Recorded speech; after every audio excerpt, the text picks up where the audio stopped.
Got a crash 440 eastbound right after Nolensville Pike. TDOT reporting a stalled vehicle blocking the left shoulder in Smyrna. It's going to be 24 eastbound near the Rocky Fork Road overpass. Traffic every 10 minutes every morning on Super Talk 99.7 WTN.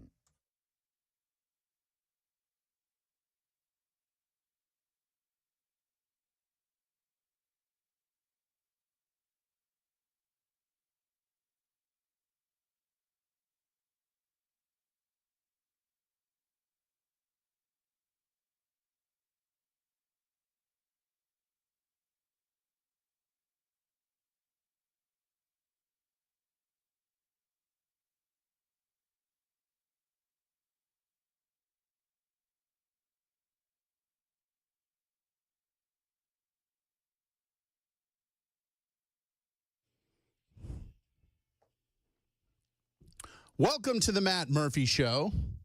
I'm not Matt Murphy. I'm Cameron Smith. Matt is taking care of Munson, and we send our thoughts to Munson, who is undergoing the veterinary knife right now.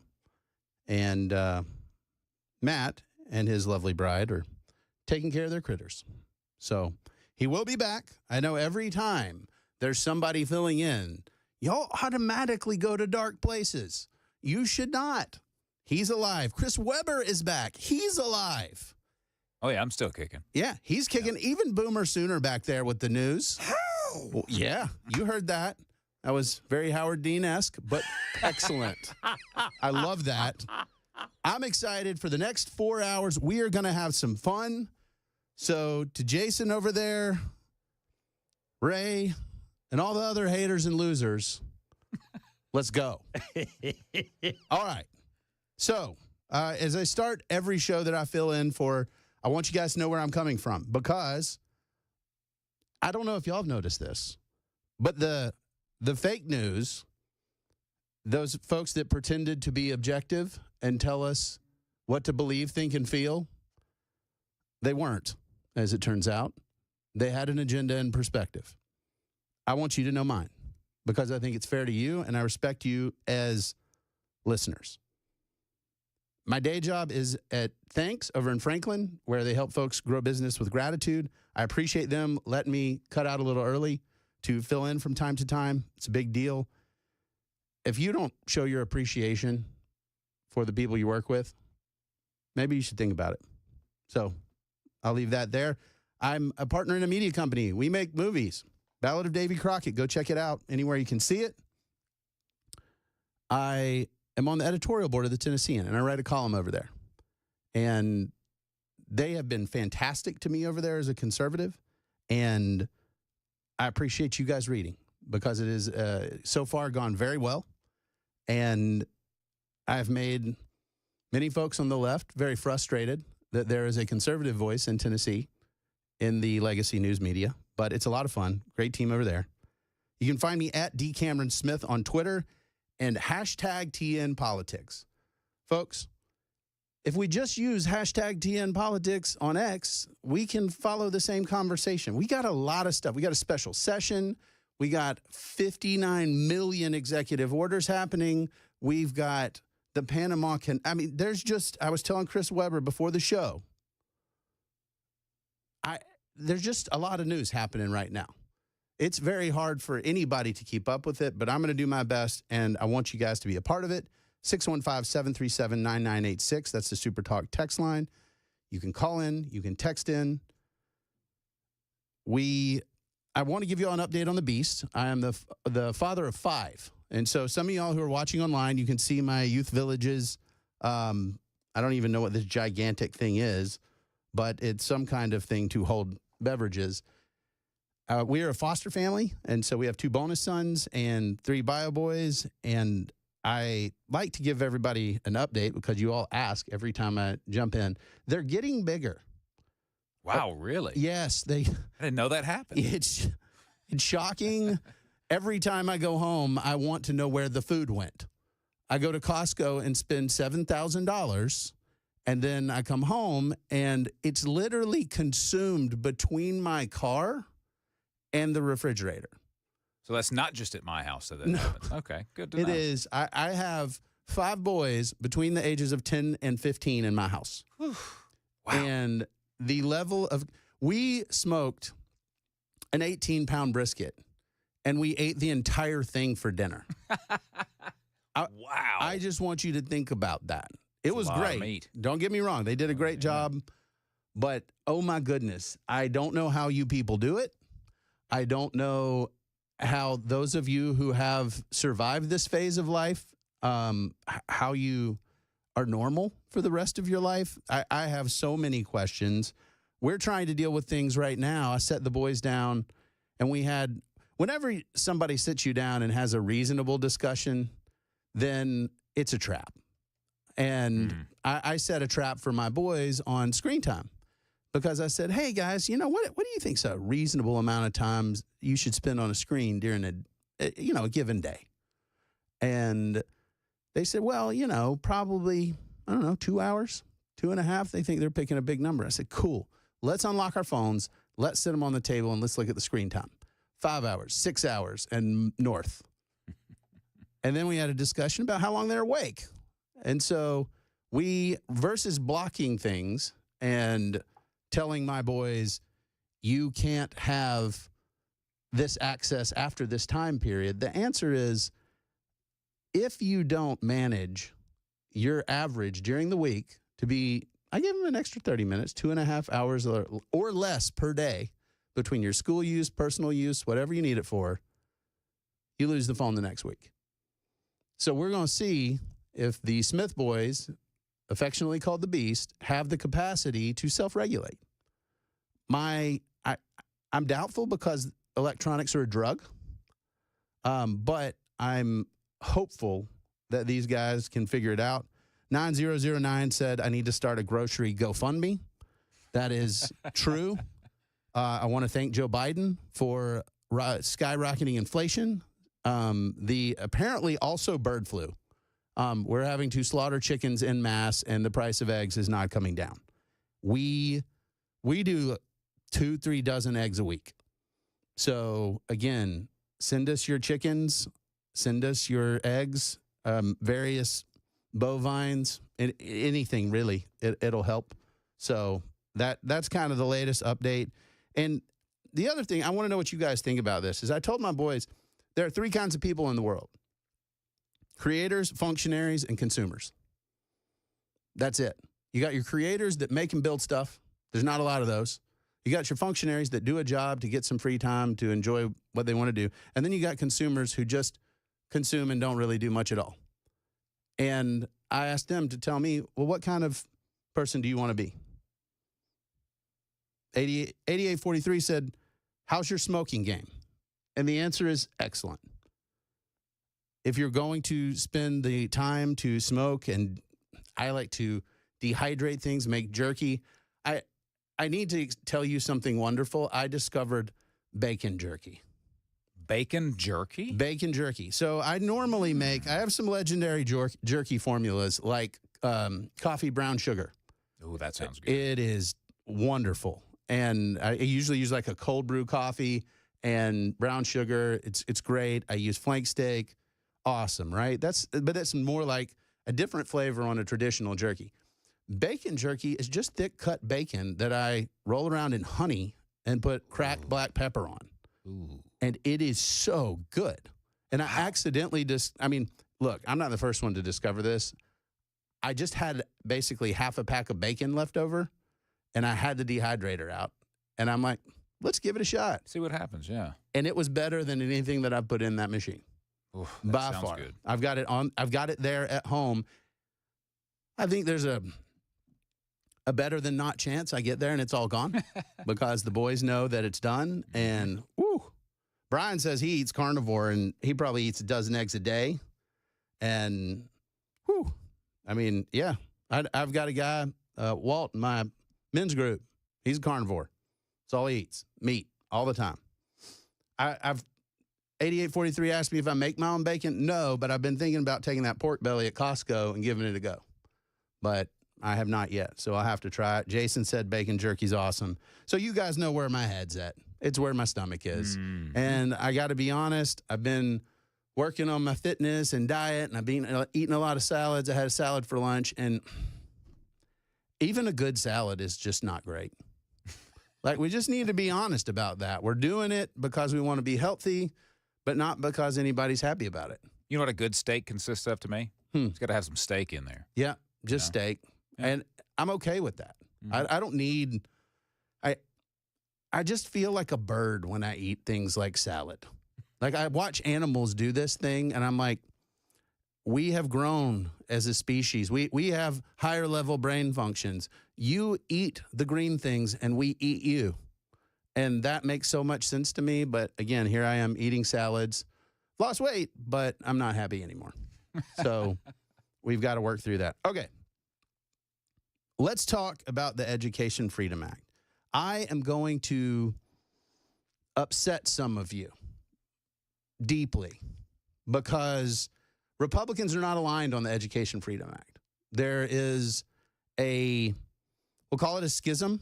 It's really rural Republicans saying there's nothing in this for me and my constituents.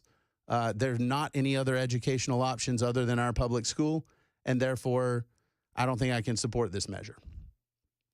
You've got Democrats who basically, the Heidi Campbells of the world, who say everything Republicans do is a scam and therefore it ought to be opposed. No, I'm not going there. But here, the Education Freedom Act, if you've been hiding under a rock, basically what it does is, we're in a special session right now. This legislation would provide scholarships, 20,000 private school scholarships at about $7,000 each for the 2025-26 school year. It includes a teacher bonus. And when I say a teacher bonus, I mean a bonus for everyone. It is not earned. It is not based on performance.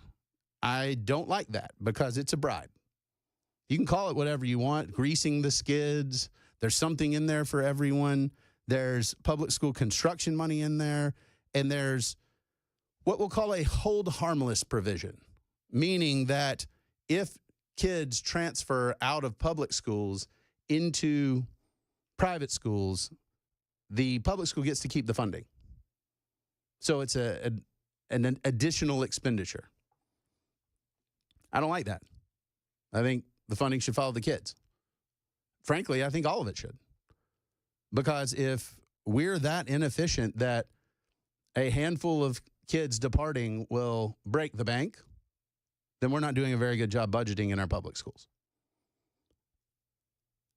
I think the bigger issue here is we're not talking about the issue. We're talking about, I've got a column over at the Tennessean. I tweeted it out, #TNPolitics, that we can go through the specifics here, but it just, even if this legislation is perfect, even if it works as intended, and the costs don't get out of control, it can only help so many kids. And it's not a very high number. So my question is, if the plane's on fire, we should probably put out the fire while giving people parachutes, because the ultimate goal here should be that our system isn't failing. When we come back from the break, I'm going to show you that it is. And then those of you who oppose the Education Freedom Act, those who want more funding into the same system, I'm going to give you an opportunity to tell me why. I'm Cameron Smith. You're listening to The Matt Murphy Show on Super Talk 99.7.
Hey, what's up, guys? It's Matt Murphy in the middle of downtown Franklin, Tennessee. We've talked so much about Savory Spice. I thought, why not show you the place? So let's go on in and see what's popping at Savory Spice. As I've always said, you will smell the spices even before you walk in. I can smell them right here in the doorway. Come on in and let's introduce you to the one and only Holly, who is the owner and proprietor of Savory Spice. Say hey, Holly. Hello, everyone. Now, enough about Holly. Let's talk about spicy and easy products like the incredible taco soup, which, as I said, you put this in a crock pot, you put all the ingredients that it tells you to buy right there, you put the spices in, and it's so easy. So if you don't know what you're doing around the kitchen, it's a perfect way to find your way around the kitchen, as is the Mediterranean dill risotto. Now, for the holidays, pumpkin pie spice. What doesn't it have, Holly? Pumpkin. Doesn't have any pumpkin in it. That's a fun fact for all of you kids out there. Now, if you stop by Savory Spice, either in the Franklin location or at L&L Market, you can get yourself a sample of the dill dip, which is my absolute favorite. Just tell them Matt Murphy sent you to Savory Spice with purchase now. So come by Franklin or L&L Market in Nashville and come see Holly and the entire crew at Savory Spice.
Well, the school vouchers bill being debated right now. We'll let you know how that's going. Also, White House Press Secretary Caroline Leavitt's first briefing of President Trump's second term is in the books. We've got some audio from that coming up at 3:30 on Super Talk 99.7 WTN.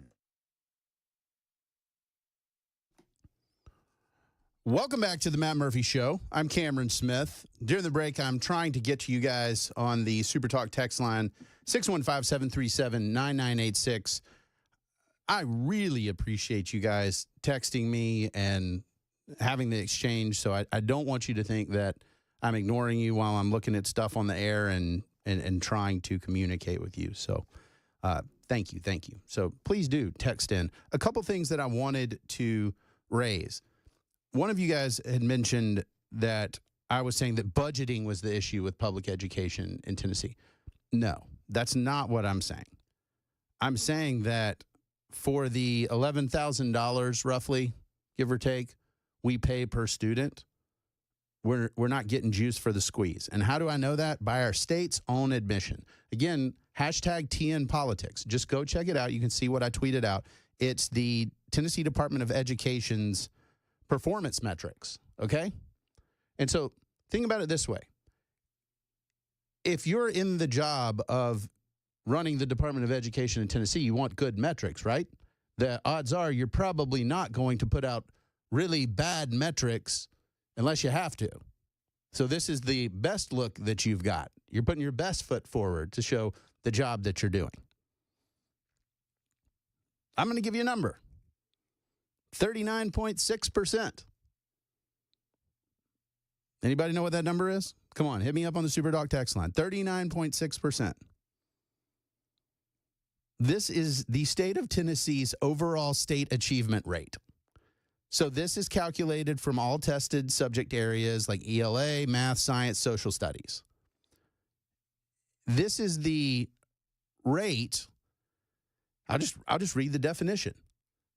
What does this mean? The overall state achievement rate represents the percentage of students scoring, quote, met expectations or exceeded expectations, end quote, across all tested subjects. The figure above shows the state's overall state achievement rate. All right. I'm going to ask you guys this question, who some of you, many of you, most of you are probably educated in public schools, so this may be tough. If you got a 39.6 on a test, what's that grade? Is it passing? No. I mean, maybe we can give extra credit and we can kind of bump it up to failing. But that's where we are. And that's not me. That's not some third party. That's not a lobbying group. That is the state of Tennessee saying that's our overall achievement rate of people that meet or exceed the standards. Think about how devastating that is. That is absolutely unacceptable. I don't care what your politics are. It's not okay.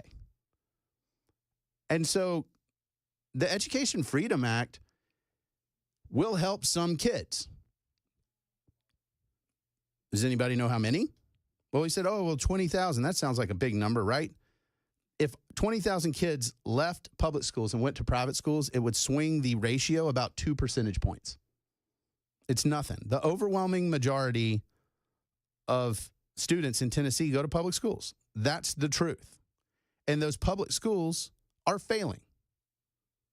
You don't have to like it. I'm just telling you what the state's saying.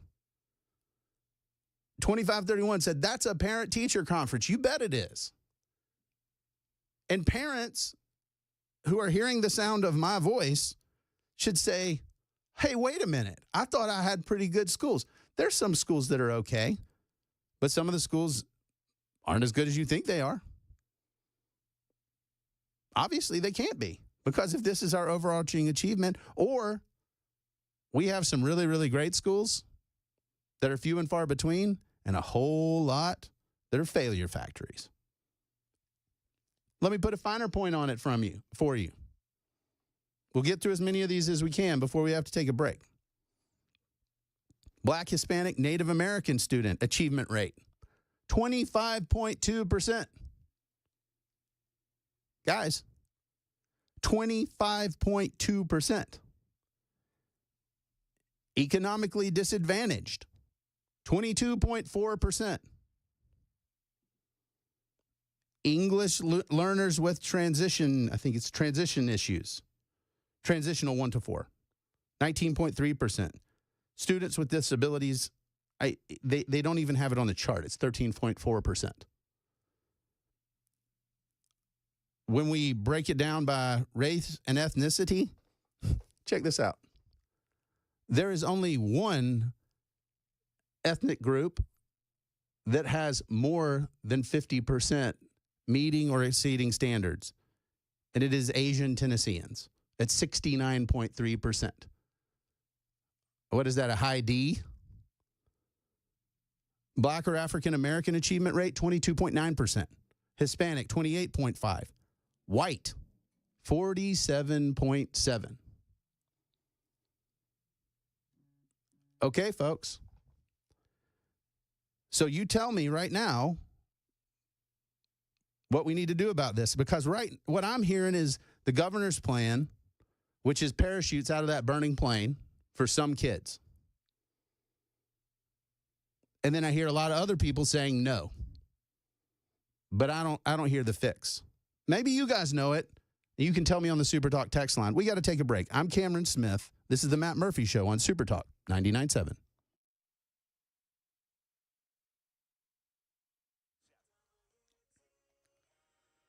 .30 on the dot. I'm Ken Weaver with your top stories. Got the full forecast and traffic in 5 minutes. And right now in Tennessee, a bill that gives families up to $7,000 in tax money to send their kids to private schools is being debated in the House Education Committee.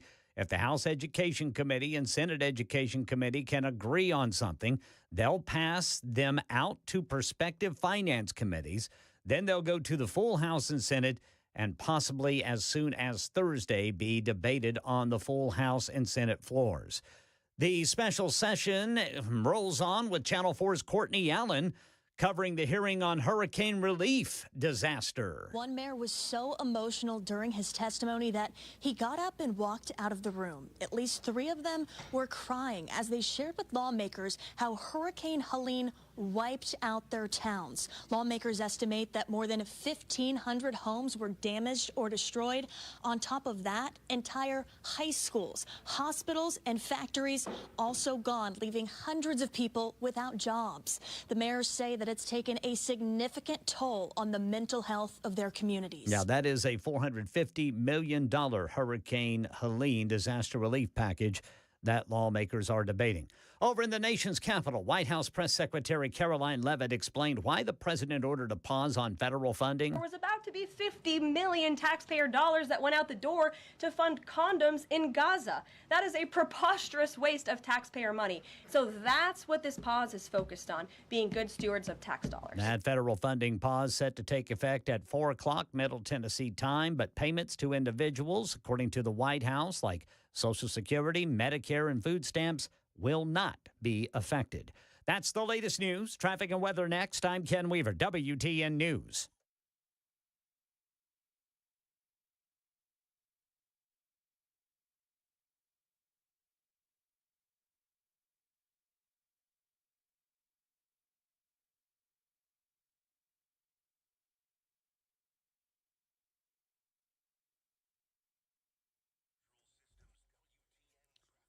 Hermitage got a crash. Right 2 lanes block 40 westbound at exit 221B. In Woodbine, a crash 440 eastbound after Nolensville Pike. Also 24 eastbound at I-440. Traffic every 10 minutes every morning on Super Talk 99.7 WTN.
Welcome back to the Matt Murphy Show.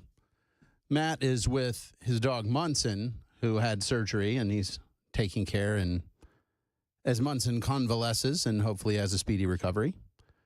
Chris Webber is alive. It was rough. It was touch and go. Yeah, last time you heard from or knew anything about it, it was bad. It was bad. It was real bad. And Ken Weaver's keeping us informed. There's just too much news right now. So It's like a freaking fire hose. right.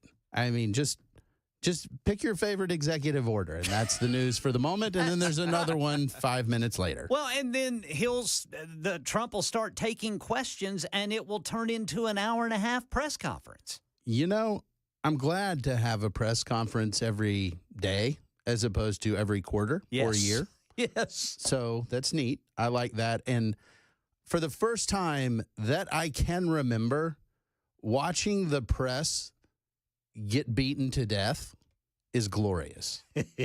I mean, all of them. Just, are you telling the truth? You're asking a leading question. I'm not going to bite. Why do you lie about everything? And I think that's really important because it should go two ways. The press should hold the power accountable, but the power shouldn't shy away from the press. This should be a healthy tension back and forth, and I think that's getting reestablished, and I like that a lot. We've got Rick Springfield. I wonder if he wishes that he has Jesse's girl. No, I know it's Rick in Springfield, but, you know, it's what it looked like. Rick, you've been really patient. What are you talking about on education? That was real nice of you there, Cameron. Well, I've got a statement, then I'm going to tell you how to solve the whole problem. Okay. My understanding that out of all our tax dollars and all the people we've elected, we've got nobody with the authority or the testicular fortitude to go in there and solve this problem without coming up with ways of saying we've got to get kids out of our schools because they can't learn. Yeah. Right? That's what we got. We got nobody that can solve that problem. All right, so here's how you solve it.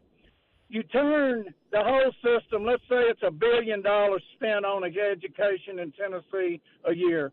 You find a source that will take that and take all the schools, take all the teachers, take all the insurance, take all everything, turn it all 100% private, and you make a committee that will hold them responsible for what they're set up and being paid to do.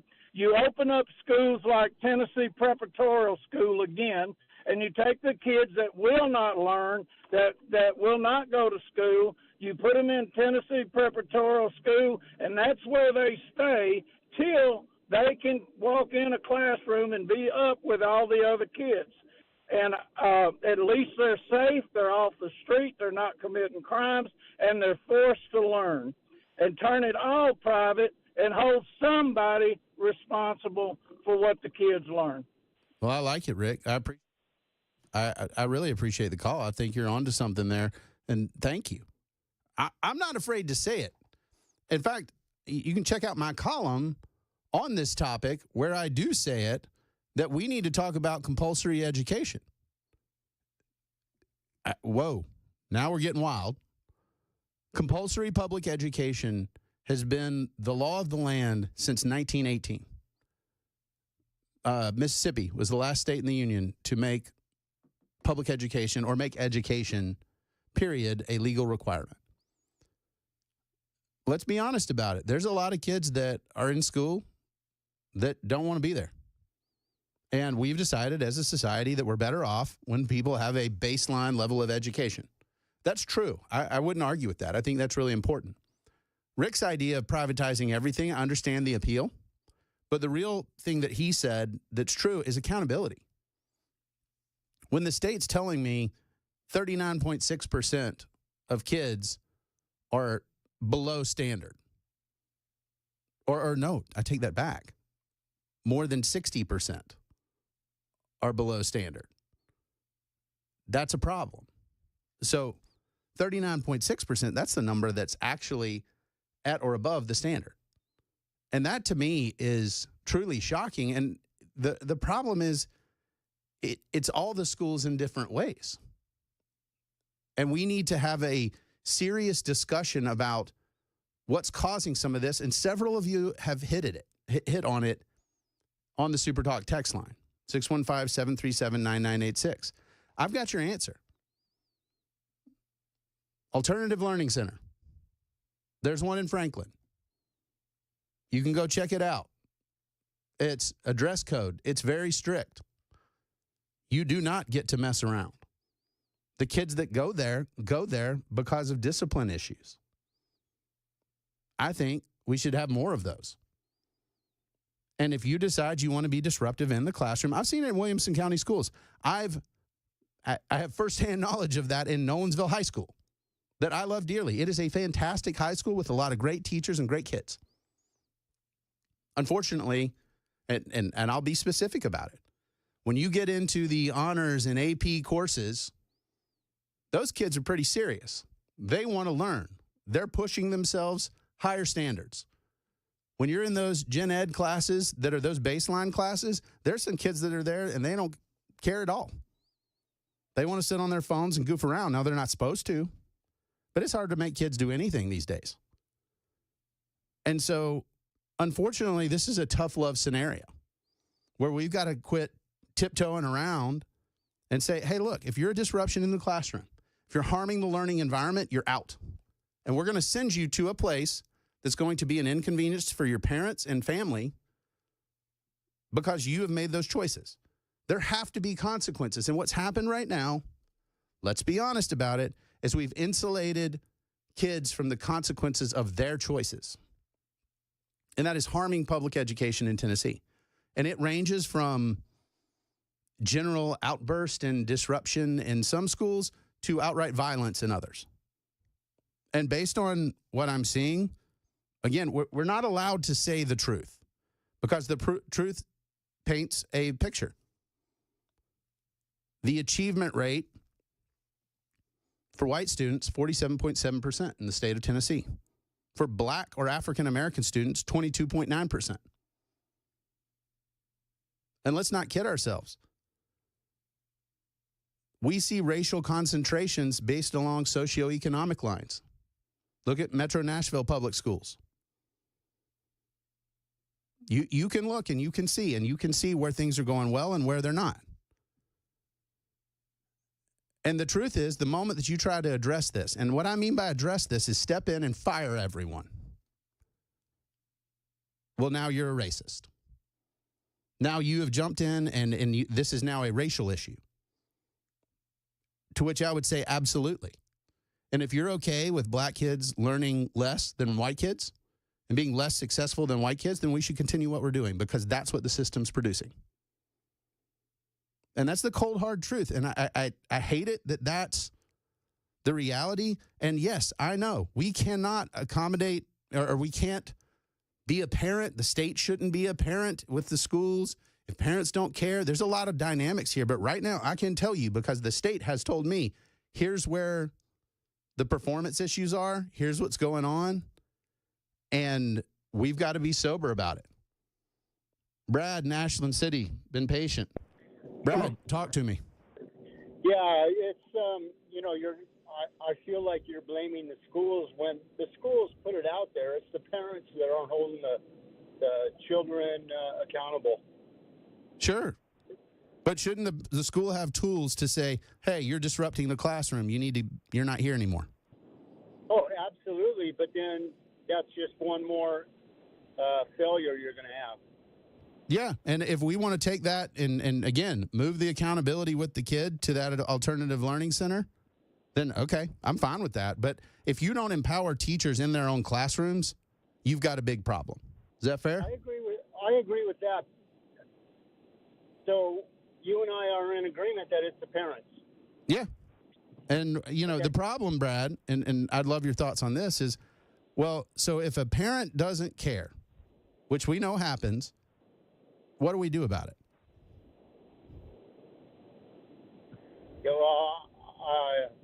Good question. It's a lost child, maybe. I don't know. Yeah, and I appreciate the call, Brad. I just refuse to accept that. So, again, those of you online, one, I'm sorry, this is just the way I look. I've tried to be unugly, but it's just, when you're built like a mountain gorilla, there's just very little you can do.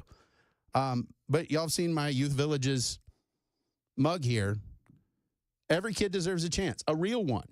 I don't care if you had bad parents. I don't care if you had parents that decided that they wanted to abandon you, or whether it was drugs or crime or whatever. That, you know, my children, my 3 bio boys, were fortunate enough to be born into the family that they were.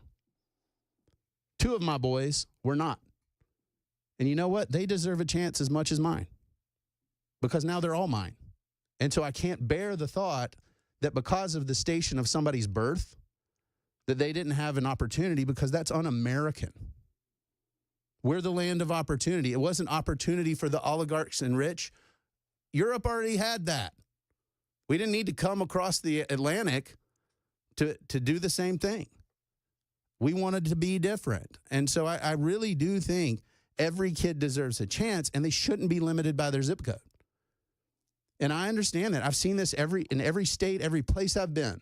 People with good schools fight to keep good schools. They don't want kids from lower income communities coming into their nice schools.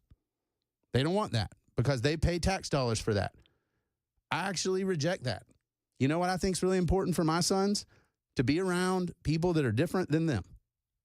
That is part of the educational environment, and it's awesome. So I think anything that will allow kids to move to a school district that is delivering better results for kids, we should dump money on the school that does that. And we should penalize the schools that are failing and say, you know what? That money's going to go away from you, and then you're going to have some real challenges, and you're going to have to make some tough decisions. And we should really overhaul those. And I mean, fire a lot of people.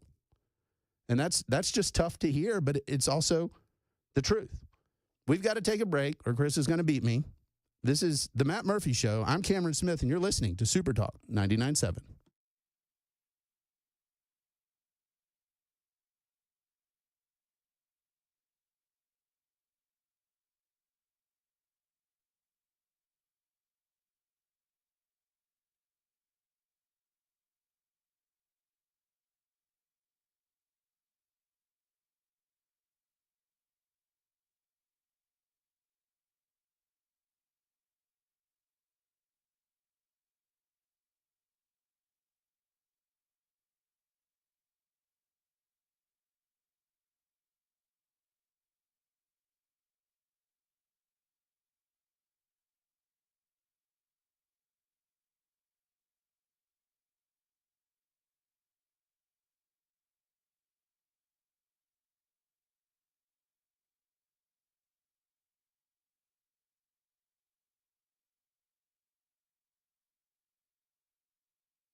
Got a lot of audio to play for you from day 2 of the special legislative session, the first White House press briefing of President Trump's second term, and a woman frantically holding on to a man who's trying to jump to his death, caught on police body cam. We've also got bad news if you're hoping for cheaper egg prices soon. That's coming up at 4 on Super Talk 99.7 WTN. Well, Ken just had to hit me where it hurts. That is painful, Ken. I heard about your egg consumption, man. We're almost at that level of you too. My family loves eggs. Yeah. Well, you know, the chickens keep laying them, but we're killing the chickens, so it's a problem. Hey, Jill has been patient. Jill, we've got a break coming up, but I want to get to you because you waited so patiently. What you got on this conversation? Okay. Can you hear me? I can hear you. Okay. Well, I'm a teacher. I'm a high school teacher. Thank you. And I haven't always been a teacher. I was in private sector before. So my perspective is a little bit different. And I teach foreign language, and I have so many thoughts going through my head. So a big problem is definitely attendance and parent involvement. Sure. You show me a kid that's failing, the very first thing I would tell you to do is look at their attendance. How many days have they missed? And I mean, you'd be shocked. We have kids that miss 30 days in a semester. Yeah. They're only supposed to be able to miss 10, but it goes way past that, and nobody is holding the parents or the kids accountable for that. That's totally fair. They can get away with it. I think also we pass students that are not proficient way too often. You are speaking my love language. That is true. When they are little in elementary school, if they have not mastered reading, there needs to be something put in place other than what we have right now. I know we have intervention. I know we have, pull them aside, have these extra classes, but it is not working. Right. I teach high school. I have kids that come into my class that cannot read simple sentences. Yes. I'm shocked that they're in high school. Also, I teach foreign language. If I have a student in my class that cannot read basic English, they are not going to be successful in many other classes. What language do you teach? I teach Spanish, which, believe me, there's a lot of value. Yeah. I'm a part Mexican, and there is a lot. I'm originally from New Mexico. There is so much value. Every job I've ever had, I've gotten and kept it and done very well because I'm bilingual. So I highly push that. But there has to be some reality here. We cannot continue on a college-ready pathway with kids that cannot read or do basic math. Amen. We can't do that. By the time they get to high school, if they are not proficient in reading or math, basic math, I'm not talking calculus or anything like that. Sure, the basics. Then we need to find a different pathway to deal with those kids and get them ready for when they graduate. Well, Jill, I have got a whole nother hour for you because this is exactly where I was going with this. And thank you so much for calling in, because when we come back, we're going to talk about this because the graduation rate and the proficiency rate don't match. I'm Cameron Smith. This is the Matt Murphy Show, and you're listening to Super Talk 99.7.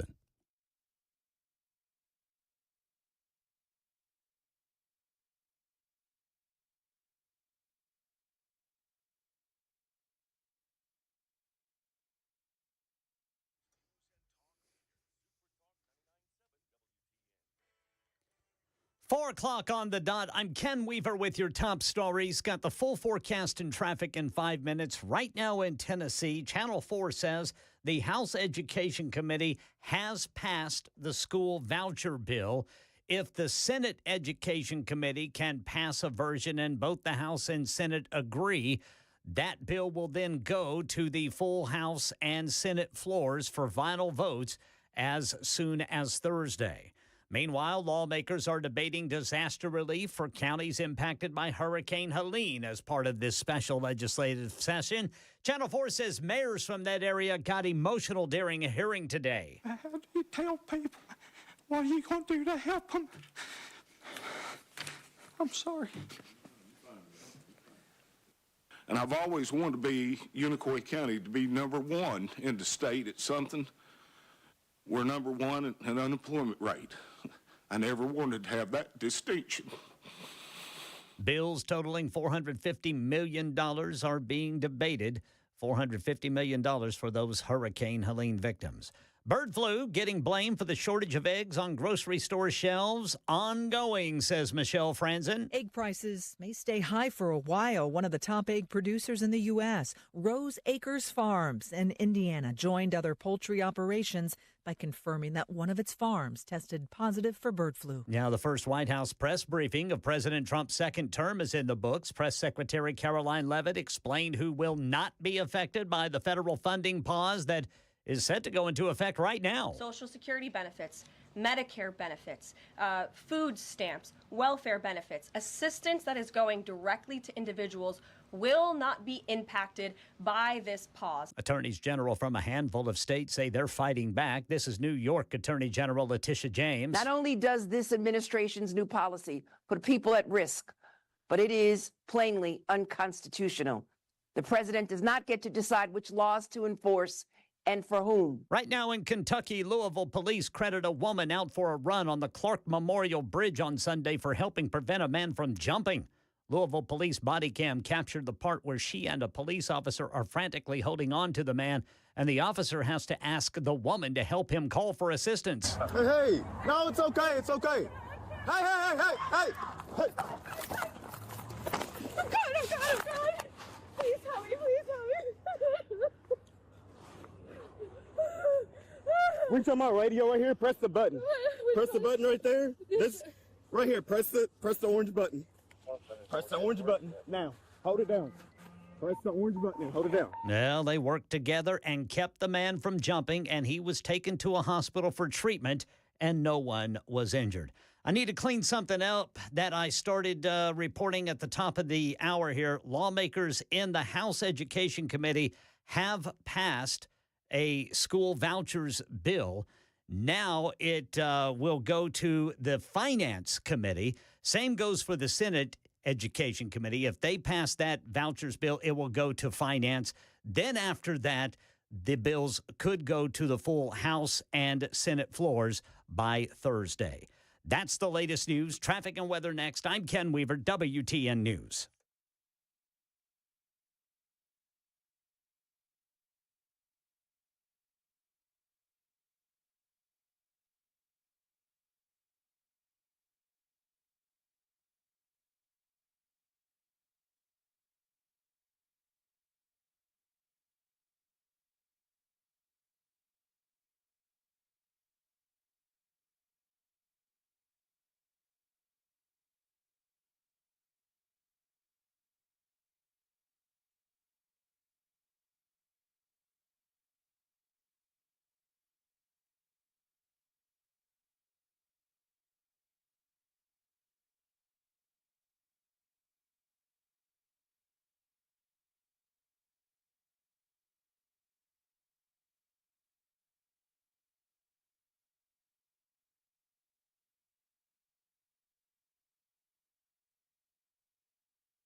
All right, good news, drivers. It looks like police have cleared that crash 40 westbound at Old Hickory Boulevard. That's at exit 221. I say cleared.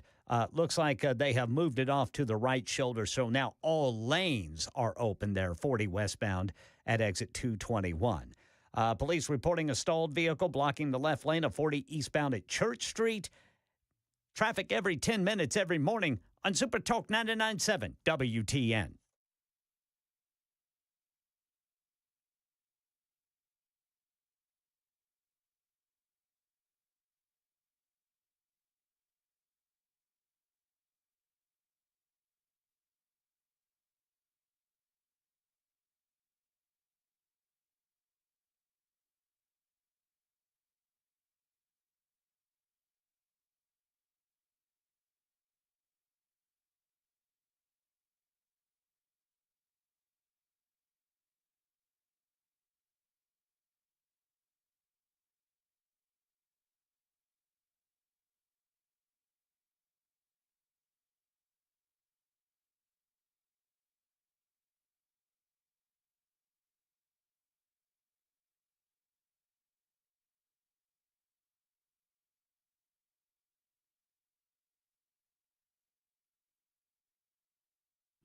Welcome back to the Matt Murphy Show, second hour. We're getting after it. We're having some fun. We're talking about the Education Freedom Act, but more importantly, we're talking about education in the great state of Tennessee.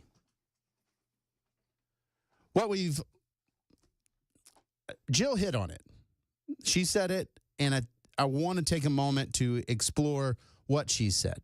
The first thing is, let's go look at the stats that I'm telling you. Several of you on the Superdog text line have asked for this. It's at D. Cameron Smith on X. You can search it that way, or hashtag TN Politics, and you can see these statistics that I'm looking at. And it really does help. Like, for example, Jill is a teacher.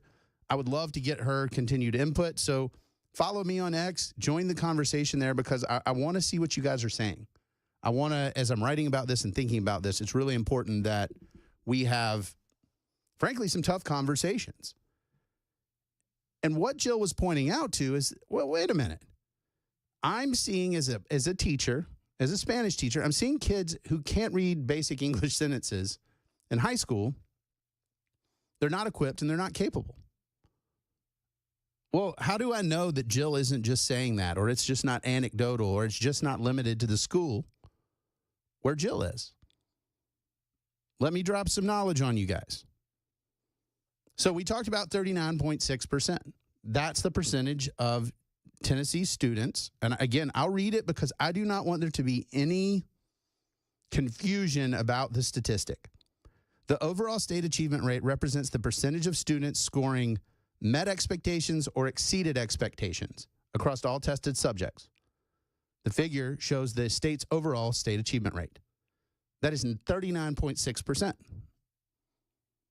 Interesting. This gets, to quote Chris Hand, curiouser and curiouser. So then I look at the state graduation rate. One would think that the state graduation rate would be about 39.6%, because that's the percentage of students that are meeting or exceeding expectations. That makes sense, right? Like 40% meet or exceed expectations, the graduation rate. If it's 45, something like that, maybe 50%, I could understand that. That's coherent. The graduation rate. Anybody want to guess? 615-737-9986. Anyone want to guess? The graduation rate is 90.6%. So think about what that means. 90.6%. But you know the meet or exceed standard is less than 40%. So somebody help me understand this. Make it make sense. You know, the problem is that it can't. For my kids, it's even worse. For foster kids, The graduation rate's 48.7%. So even when they're trying to push folks through the system who don't have the capacity, it ain't pretty. 1726 said, well, there's a bunch of jocks and cheerleaders in there. Man, they are not nearly, that's hundreds of thousands of jocks and cheerleaders. and I don't think that's it. That's something that, I mean, just right there, there's your problem. 39.6 versus 90.6. Your attainment level versus your graduation rate. Yeah, that's it. And now you wonder why we need to do things differently. And no, this is not, some of y'all are funny. This is not Common Core math. You can't square this bad boy. The new math, how we calculate it, you can't. Because you know what's happening? We're just pushing kids along. Even if they don't know anything. We've got to graduate, because if we don't have the graduation rate and we don't meet the federal standards, we can't get that funding. So you got to graduate even if you don't know anything. Excuse me. And I think that's the issue. And some of y'all said, well, you're trying to follow the conversation. You're not sure whether I support the Education Freedom Act or not. I do. I'm simply trying to point out that it's a parachute in a crashing plane. It will help some kids. It will not help nearly enough.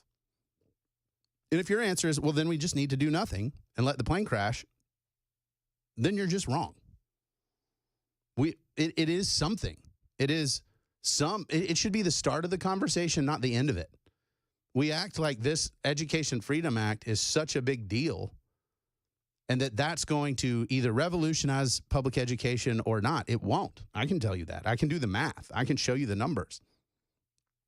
It's important. But folks, we are so far behind in the model that we have. And we can talk, I hear this. 8695 said, teach kids trades. I think trade schools are an option. I think those can be very, very helpful. But we also need to have an honest discussion of some of the stuff we're teaching is no longer relevant and applicable.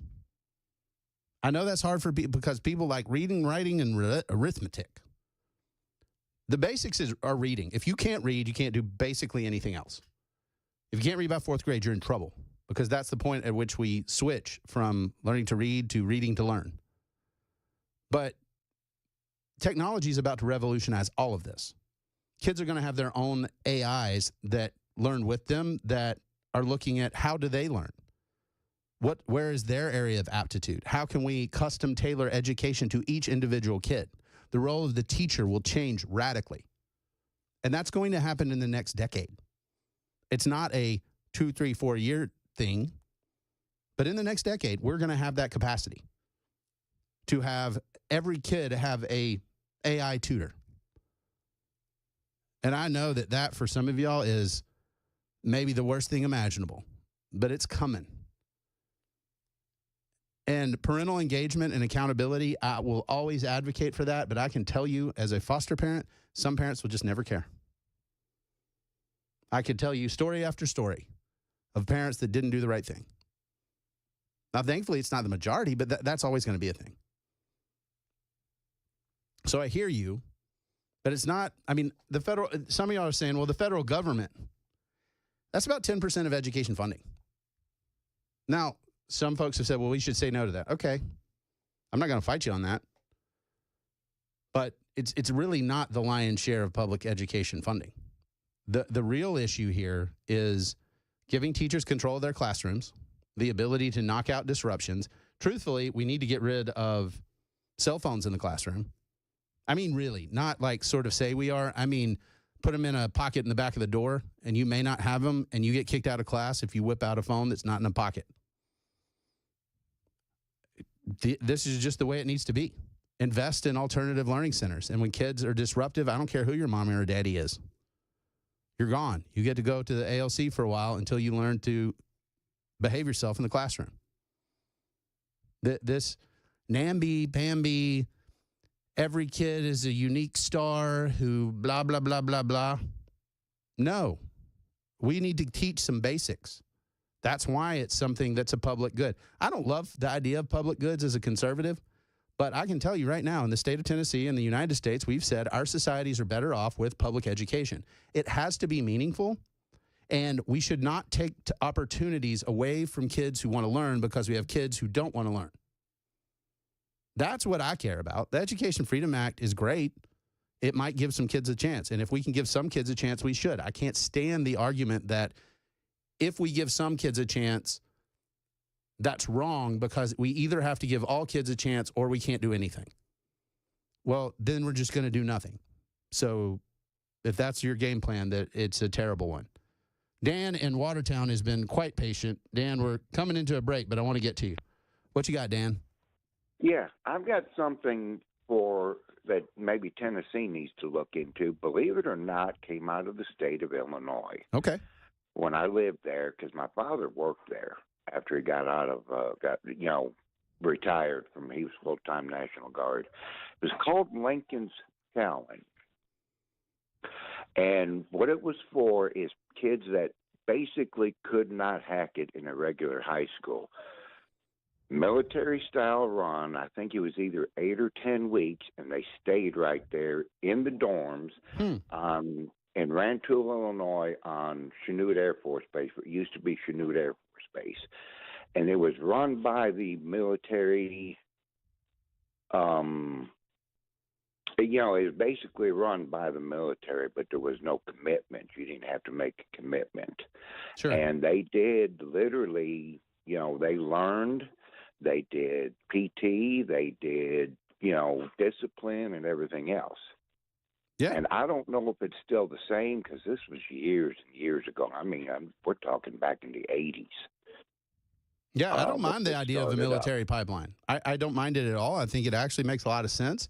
And for some kids, that level of structure actually benefits them. Like they learn better that way. Yeah, and I'm sure, I'm kind of glancing at it online as we're talking, but I'm not really paying attention to what I'm looking at here. But it was, Lincoln's Challenge Academy is still going on. It's in, like I said, Rantoul on the old Chanute Air Force Base. Yeah. Well, Dan, thank you for the call. And I think stuff like that does make a lot of sense. And we just need to get over this idea. I call it the Soviet assembly line model of education, where it's just, this is what you get, stay in the line. Well, I know, as a matter of fact, with 5 boys in my home, that each one of them learns differently. What works for one won't work for the other ones. And that's how we should build an effective system of education, public or private. And we need to stop this idea of, because we've done stuff in the past, that's the way we need to do it in the future, because that means we're just always going to be behind. We got to take a break now. I'm Cameron Smith. This is the Matt Murphy Show on Super Talk 99.7.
The guaranteed offer is the easiest way to sell your home. It's really simple. We bring you an all-cash offer. You close in as little as 21 days. No home inspections, no lockboxes, no open houses. Go to markspain.com to get a guaranteed offer and start packing.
All right. The school voucher bill is advancing in the special legislative session. We'll tell you who passed it. Students at Antioch High School went back to class today. We'll let you know what they were met with. And a federal judge has temporarily blocked President Trump's plan to pause federal spending. We'll tell you about it at 4:30 on Super Talk 99.7 WTN.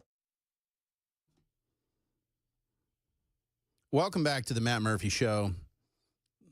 According to Ken's news teaser, the spending will continue until morale improves. We're just going to spend.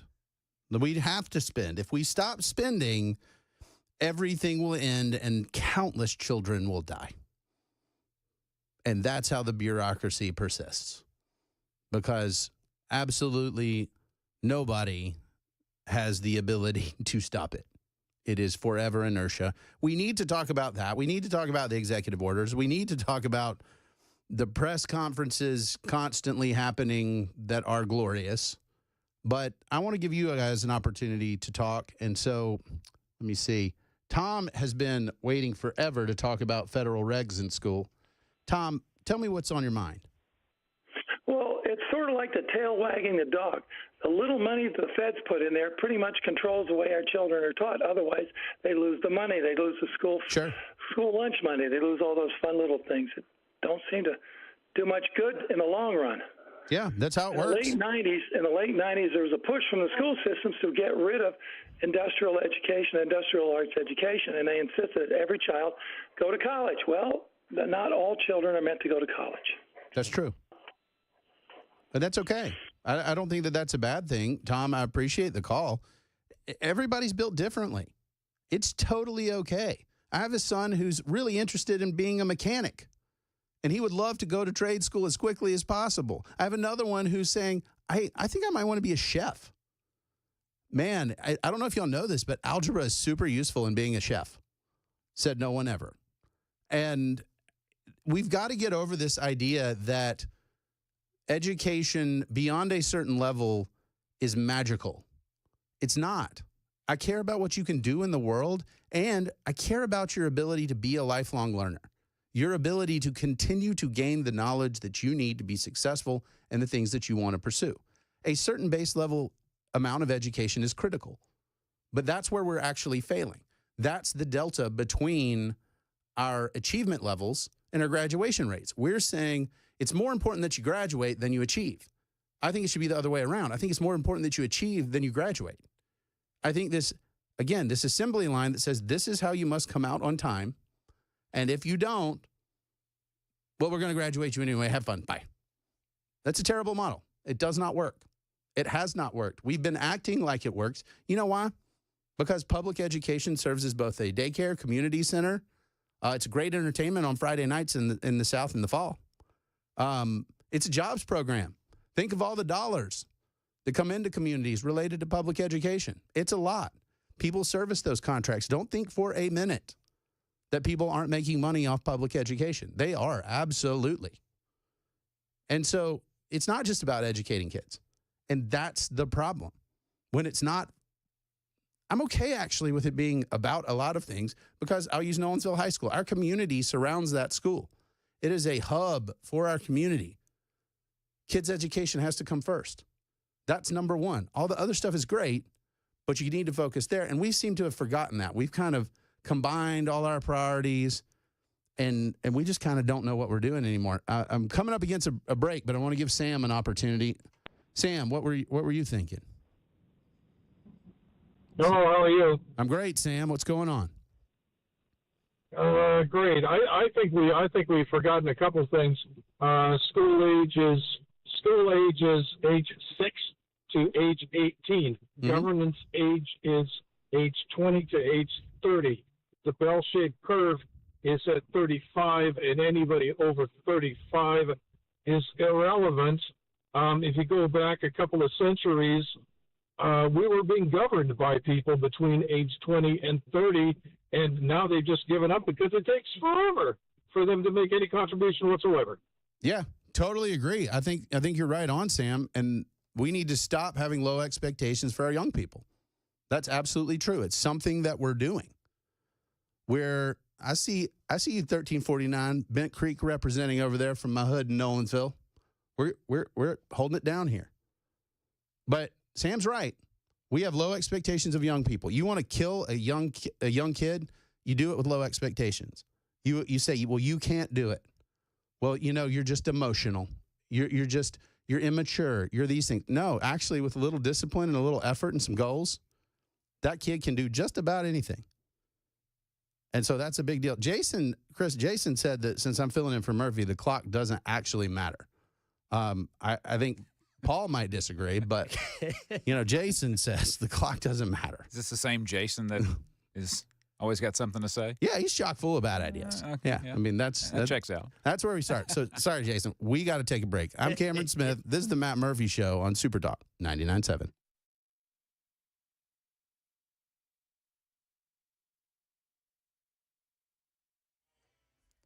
4:30 on the dot. I'm Ken Weaver with your top stories. Got the full forecast and traffic in 5 minutes.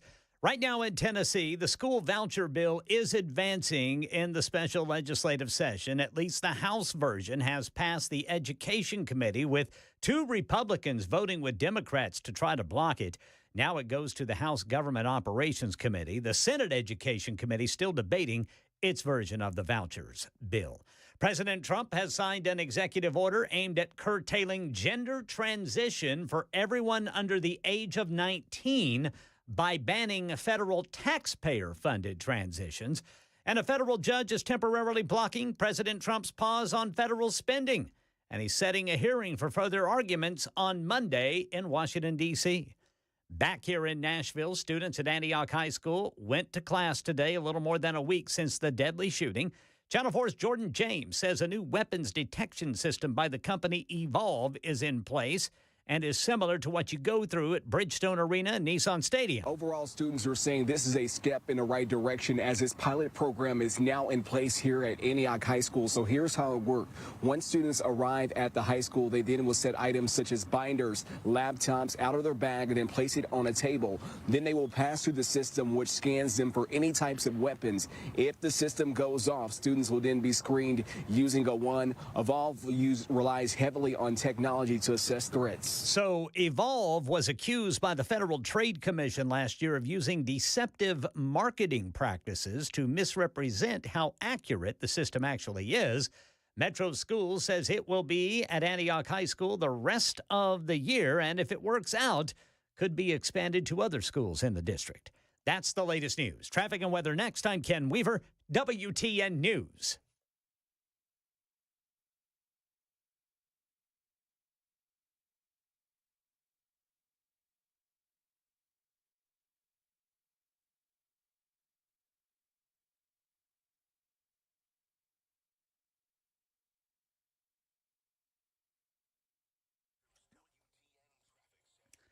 picked up a crash blocking the right lane 440 eastbound after Nolensville Pike. Police reporting a stalled vehicle blocking the left lane 40 eastbound at Church Street. Traffic every 10 minutes every morning on Super Talk 99.7 WTN. Hey, what's up, guys? It's Matt Murphy in the middle of downtown Franklin, Tennessee. We've talked so much about Savory Spice. I thought, why not show you the place? So let's go on in and see what's popping at Savory Spice. As I've always said, you will smell the spices even before you walk in. I can smell them right here in the doorway. Come on in, and let's introduce you to the one and only Holly, who is the owner and proprietor of Savory Spice. Say hey, Holly. Hello, everyone. Now, enough about Holly. Let's talk about spicy and easy products like the incredible taco soup, which, as I said, you put this in a crock pot, you put all the ingredients that it tells you to buy right there, you put the spices in, and it's so easy. So if you don't know what you're doing around the kitchen, it's a perfect way to find your way around the kitchen, as is the Mediterranean dill risotto. Now, for the holidays, pumpkin pie spice. What doesn't it have, Holly? Pumpkin. It doesn't have any pumpkin in it. That's a fun fact for all of you kids out there. Now, if you stop by Savory Spice, either in the Franklin location or at L&L Market, you can get yourself a sample of the dill dip, which is my absolute favorite. Just tell them Matt Murphy sent you to Savory Spice with purchase now. So come by Franklin or L&L Market in Nashville and come see Holly and the entire crew at Savory Spice.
Welcome back to the Matt Murphy Show. I'm Cameron Smith. I've got a good news to report. Matt Murphy's dog, Munson, is coming home tonight. Excellent. Oh, good news. Everything looks good. He just tweeted it out a little bit ago, so I wanted to let you guys know. I know many of y'all were concerned. Appreciate that, and I'm sure he would appreciate hearing from you guys as well. So go check him out on X. Again, Hashtag TN Politics at D. Cameron Smith. Join the conversation. And Ray, after you call me all those names, you're asking us to find a vote count for you? Look, this is a full-service radio station, so we'll do that. I want you to know, because as a rhino, I have a very thick hide. And I'm used to the insults and beatings because that's what happens when you're an actual conservative. It never goes well because people want to follow the politicians instead of the principles. And, you guys know how that goes. Poorly, every single time. We've been talking about the Education Freedom Act that's making its way through the legislature right now. I understand the criticisms of the act. I think some of them are fair. I think that the funds should follow the student. I think that students should be able to move between different school districts. I think we should make that much easier to have happen. If parents say, hey, there's better opportunity over here, this is how the market works, right? That if there's a better option, people take their dollars there. And that's what I want to see across all schools, not just private and public, but between public schools. I think we should reward the schools that are doing it well. And we should, by extension, punish the schools that are doing it poorly. And intervene in dramatic ways in those schools and not be afraid or bashful about it. If your school's chronically failing, and we can say, well, it's the teachers and the parents and this, and typically it's the administrators, that they are not holding folks accountable to deliver results for kids. And if they need something and they're not getting it, they should scream it from the rooftops. And I'll tell you what, there's a whole legislature that will listen because they want to come up with answers here. They want to be the hero in the story. That's the game plan, right? Is we don't want public education to be terrible. Jason, I did say conservative, not communist. There's a difference. We can talk about it sometime. But we should expect that we can change public education for the better. We need to revolutionize the system. It cannot continue the way it's continuing unless you want the same results, which are proficiency scores that are less than half the students, far less than half the students in the state. It's just not there. I want to hear from somebody who opposes the bill. So Erica, she's sitting right there. Erica, tell me why it's awful. Well, I came from Davidson County. We were able to move into Williamson County, and we're in the Franklin Special School District, which is very diverse. Yeah. Economically, racially, all the things. Okay, so when we were in Nashville, we were always told, it's not a bunch of white kids getting everything that we don't, it's not comparing apples to apples. Well, we're able to do it over here in the Franklin Special School District, and we're able to do it really well. Sure. I agree. We should hold schools accountable. However, this bill does nothing of the sort. We should open up the county lines, like you just said. You said everything perfectly. Open up the county lines. Are Williamson County residents okay with Davidson County residents coming in? I don't want to paint Williamson County in that light or in that picture because these people are beautiful down here. They have very generous and giving hearts. But a lot of times they're going to say no. Nolensville does not want what's up the street at Shane Elementary. I guarantee it. Sure, that's a fair take. There's so much trauma that comes with these kids. Second of all, it's a crap bill that he had to put an omnibus bill all the way through to get this passed. What about up in Appalachia, Tennessee, where kids are going to be homeschooled? Homeschoolers don't want this in their mess because they don't want the government. But then we're going to have. Well, hang on. Why is the government in their mess? Like, one, the bill doesn't. Because if you're going to take doesn't apply to tax homeschoolers dollars for education, if you're going to take tax dollars for education, they're going to say, "Hey, let's see what we're getting for this." You think that they're just going to give these tax dollars and they're not going to be held by the same bureaucracy that the public education system is being held to? That's choking these people out. But isn't that a choice? No. And how many? Like, Erica, hang on. Isn't that a choice, though? Schools are going to take this tax dollars, and I bet you it's near nothing because they don't want to deal with the government bullshit either. Bull either. I hear you, Erica. What I want to ask is, where do we go from here? Like, let's say that this bill it dies. Cool. So now what? So now we start holding Metro, we fire Adrienne Battle. Oh my gosh, she's doing a horrible job. COVID, they locked us down for 2 years. They were horrible. But you know what? Those people up in Nashville, they want it more. They love it. My neighbors govern me harder, Daddy. They love it. They love more government. It's gross. I don't know what to tell you. But I'm telling you that this does nothing. It only weakens. Again, it only gives into the pockets of a couple few. It does nothing for education. We need to cut out, honestly, probably the testing, the data collection, all of the people that are making so much freaking money off these kids. It's gross. Okay. Ask the teachers. Why don't we start asking the teachers what needs to happen? The ones in Franklin Special District, the ones in Williamson County. What makes you different? You hold a standard, and you say, you're going to rise to this standard. Davison Metro Nashville does not. They have excuses after excuses after excuses. Yeah, I agree with you. Yeah. They spend more per pupil than Williamson County does, and they have nothing to show for it. It was infuriating when we were in it. I get it.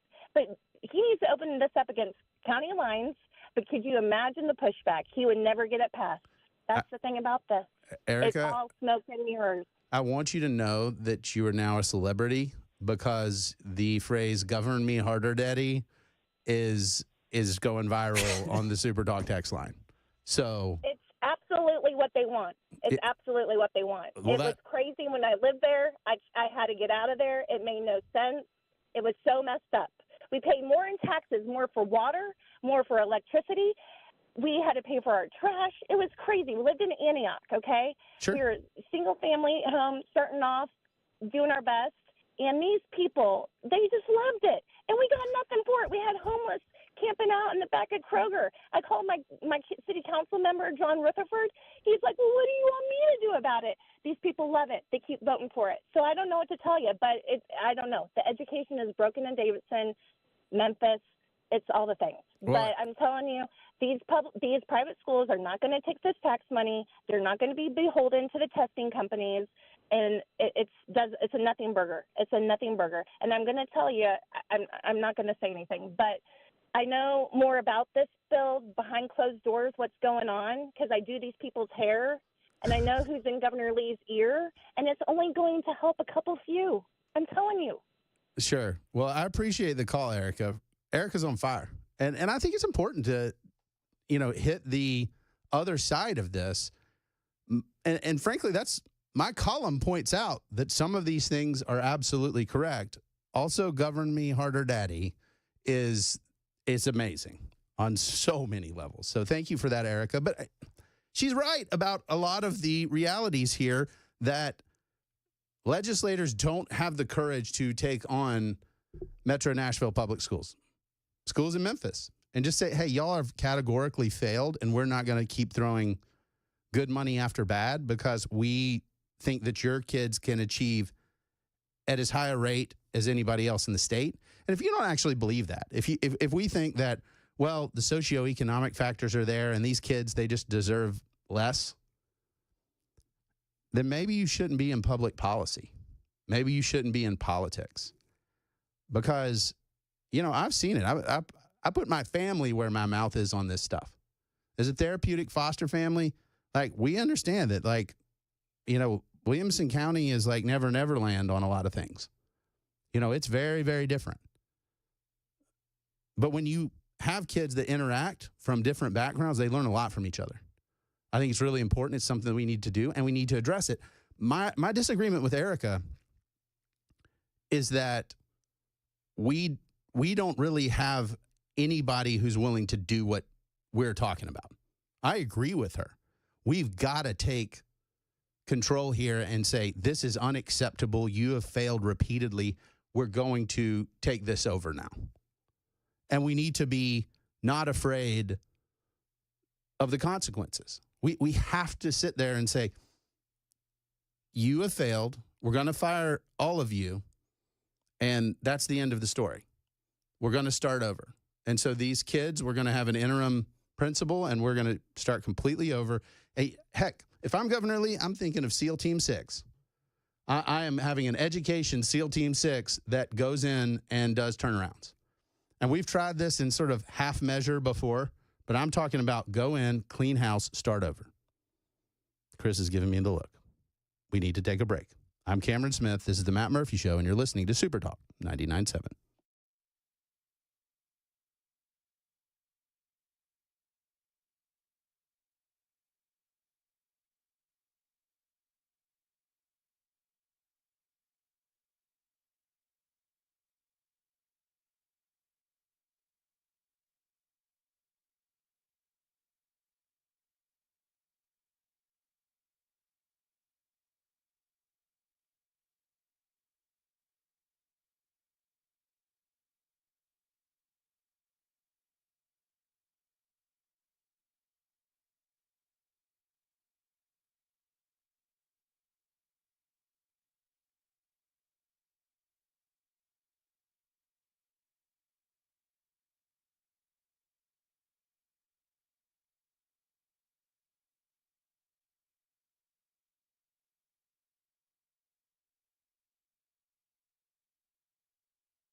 Hey, what's up, guys? It's Matt Murphy in the middle of downtown Franklin, Tennessee. We've talked so much about Savory Spice. I thought, why not show you the place? So let's go on in and see what's popping at Savory Spice. As I've always said, you will smell the spices even before you walk in. I can smell them right here in the doorway. Come on in, and let's introduce you to the one and only Holly, who is the owner and proprietor of Savory Spice. Say hey, Holly. Hello, everyone. Now, enough about Holly. Let's talk about spicy and easy products like the incredible taco soup, which, as I said, you put this in a crock pot, you put all the ingredients that it tells you to buy right there, you put the spices in, and it's so easy. So if you don't know what you're doing around the kitchen, it's a perfect way to find your way around the kitchen, as is the Mediterranean dill risotto. Now, for the holidays, pumpkin pie spice. What doesn't it have, Holly? Pumpkin. Doesn't have any pumpkin in it. That's a fun fact for all of you kids out there. Now, if you stop by Savory Spice, either in the Franklin location or at L&L Market, you can get yourself a sample of the dill dip, which is my absolute favorite. Just tell them Matt Murphy sent you to Savory Spice with purchase now. So come by Franklin or L&L Market in Nashville and come see Holly and the entire crew at Savory Spice.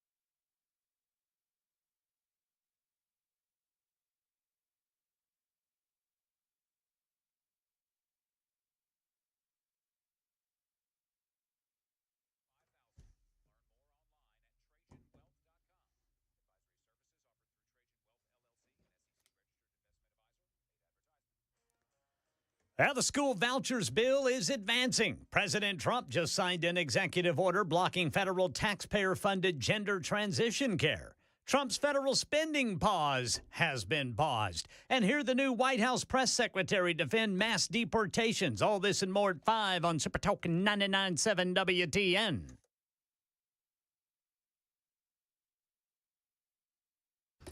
Welcome back to the Matt Murphy Show. Winding down the second hour. Man, you guys have come out of the woodwork to chime in on this, and Christy has been very patient. Christy, we're here at the bottom of the hour, so we need to go quickly, but I want to get your comments because you've been so patient. Christy, what do you have? Well, thank you for taking my call. I used to teach. I quit teaching a year ago. I had 24 years under my belt and just could no longer deal with the stress of it all. I was a level 5 teacher of the year. I see both pros and cons to this bill. Okay. And I really do feel for what Erica was saying, because I believe that she had a lot of good talking points there. I really would like to see our politicians focusing on the actual curriculum. Okay. What do you mean by not that? Exactly. Well, every 5 years, the curriculum changes, the standards change, and this is where the money comes in. It goes to the Macmillans and Amplify, those who are creating our test or book things that we use. And I get that. It's got to be made. I mean, you need books in the classroom. However, the way it's been changing, for example, like I do substitute from time to time now, and I own my own business, but kindergarten, you would think of kindergarten learning their sounds, the blends, and just how to fully read a sentence. And while they're doing that, they're throwing so much other things in there.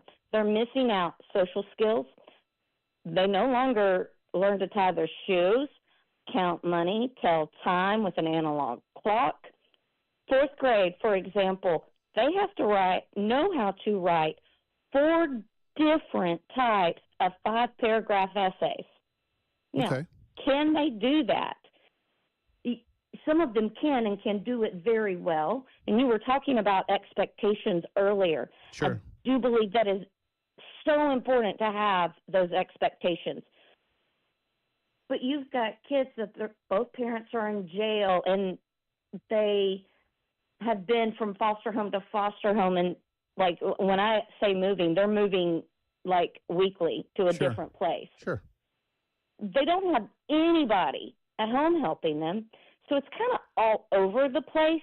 with that. But I see, especially when it comes to those early grades, that kindergarten to third grade, you said get back to basics. We need to knock the math and ELA Common Core completely out of the picture and go the normal, and I don't say normal, but the Right. tried and true methods, because parents don't understand the Common Core math.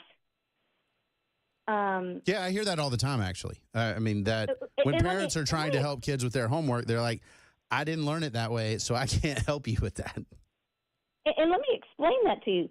Each child, and you also mentioned we need to teach each child where they're at.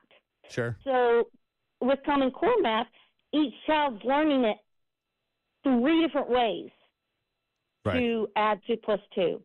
Well, in theory, that makes sense. And we're using But when Common you have- Core as shorthand because Common Core legislatively has been pulled out, right? But Yeah, well- practically, it's the new way of learning, which is what we're talking about. They say the word, yeah, but I Yeah, can't you, say, well, you get what I'm it saying. sucks. Right. It's awful. And sadly, these politicians never come talk to the teachers. They talk to administrators, they talk to school board members, and they talk to the superintendents. Yeah. They never get down with it with those that are in the classroom every day, day in, day out. Yeah. And I think that's a And- huge part of the problem. And I will never forget, this was 5 years ago. We had, for the opening of our school year, we had one of the state senators came and spoke to us.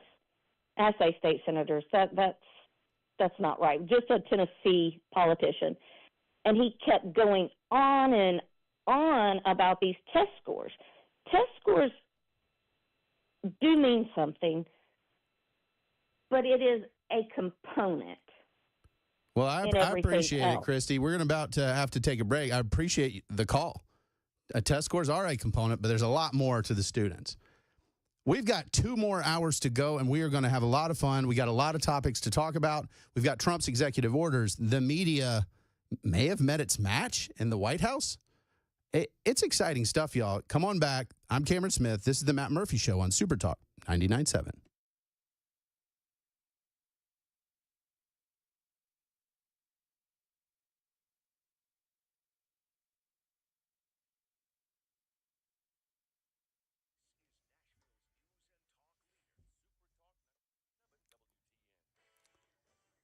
It's 5 o'clock on the dot. I'm Ken Weaver with your top stories. Got the full forecast and traffic in 5 minutes. Right now in Tennessee, Channel 4 says that school voucher bill has advanced. Channel 4 says it has passed out of the House Education Committee 17-7, with 2 Republicans voting with Democrats to try to block it. Now it goes to the Government Operations Committee in the House. The Senate Education Committee still debating its version. President Trump has signed an executive order aimed at curtailing gender transition for everyone under the age of 19.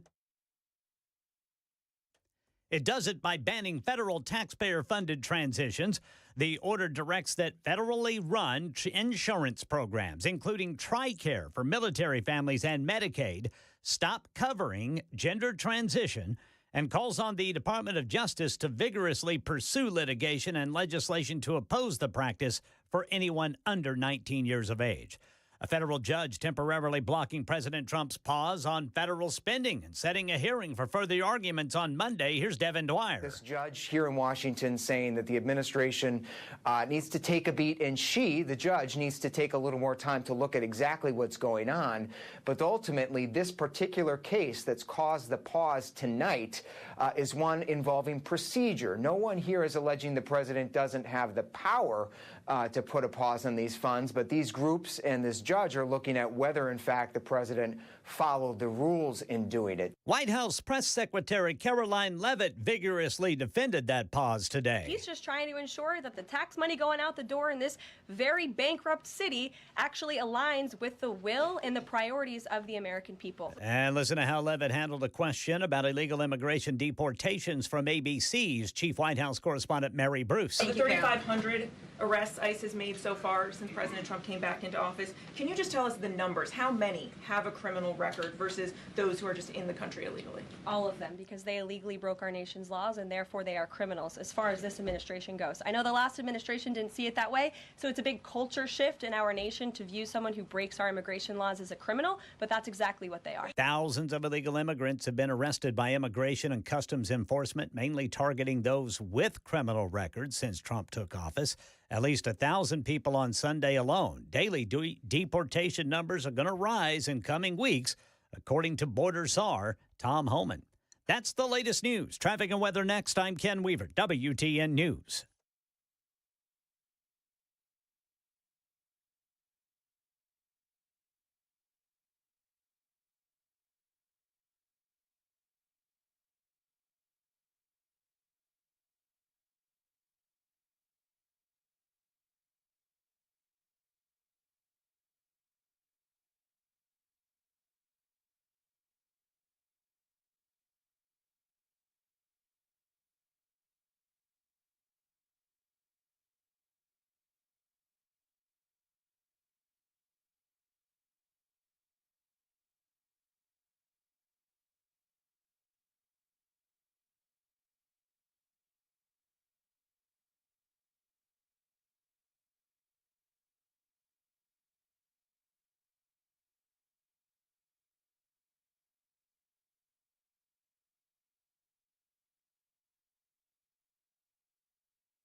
TDOT reporting a crash 440 eastbound after Nolensville Pike. That'll be exit 6. Traffic every 10 minutes every morning on Super Talk 99.7 WTN.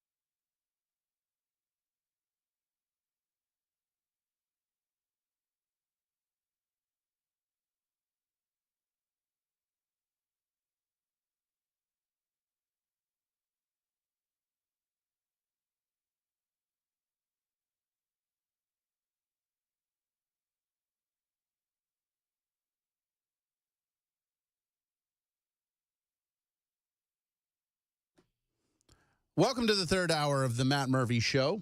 I'm Cameron Smith, filling in for Matt, who is taking care of his dog Munson, who had a surgery today. But apparently Munson is all right and is going to make it home tonight. And our thoughts are with Matt and Erica. I hope that Munson does well in his recovery. And I know many of you do too. You know where to find Matt on X. Go wish him a speedy recovery. Munson would like that very much, I think. I mean, as far as dogs go on X, there's not many that. Yeah. If you don't have thumbs, it makes it real hard to tweet. Yeah. The canine community is not real big on X. Yeah, not represented well. No. Come on, Elon. Can't you figure that out? I mean, you can give sight to the blind and do all things with Neuralink. Why can't you just put one in a dog so they can tweet? I mean, come on, right? I bet he's thought about that. He probably has thought about that. So we've been talking about education and the Education Freedom Act that's making its way through the legislature in the special session right now. I want to address a couple comments. One, this, and again, at D. Cameron Smith on X, go check it out. I've got a column at the Tennessean over there that you can tell me why you love it or hate it. This is a scholarship that in its first year will impact about 20,000 students. Some folks are saying, well, those are just going to go to private school students. The means testing isn't enough. This is just a giveaway to the wealthy. All right, fine. What's your plan? That's my response to anybody, particularly any Republican that's opposing this is, okay, I get it. But what's your plan? Oh, well, we need to do the, okay, but how? Show me your legislation.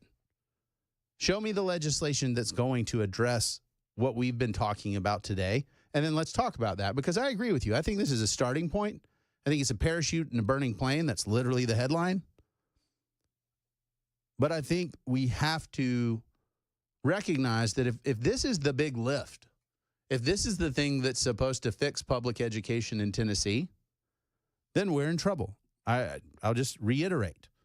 The overall state achievement rate is 39.6%. Those are the folks that meet or exceed the standards. Graduation rate is 90.6%. So what does that tell you? We're graduating a lot of folks who hadn't met the educational standards. That is a fact. And that's not my opinion. That's the state of Tennessee's own self-assessment. So what are we going to do about it? Because if the answer is every time we change something, if we can't fix it for everybody, we have to fix it for nobody, I just disagree with you. I mean, that's just where that doesn't make any sense to say help everybody or help nobody. And what's really interesting on the SuperDoc text line, 615-737-9986, is y'all want the list of rhinos that are voting for this and the list of rhinos voting against this.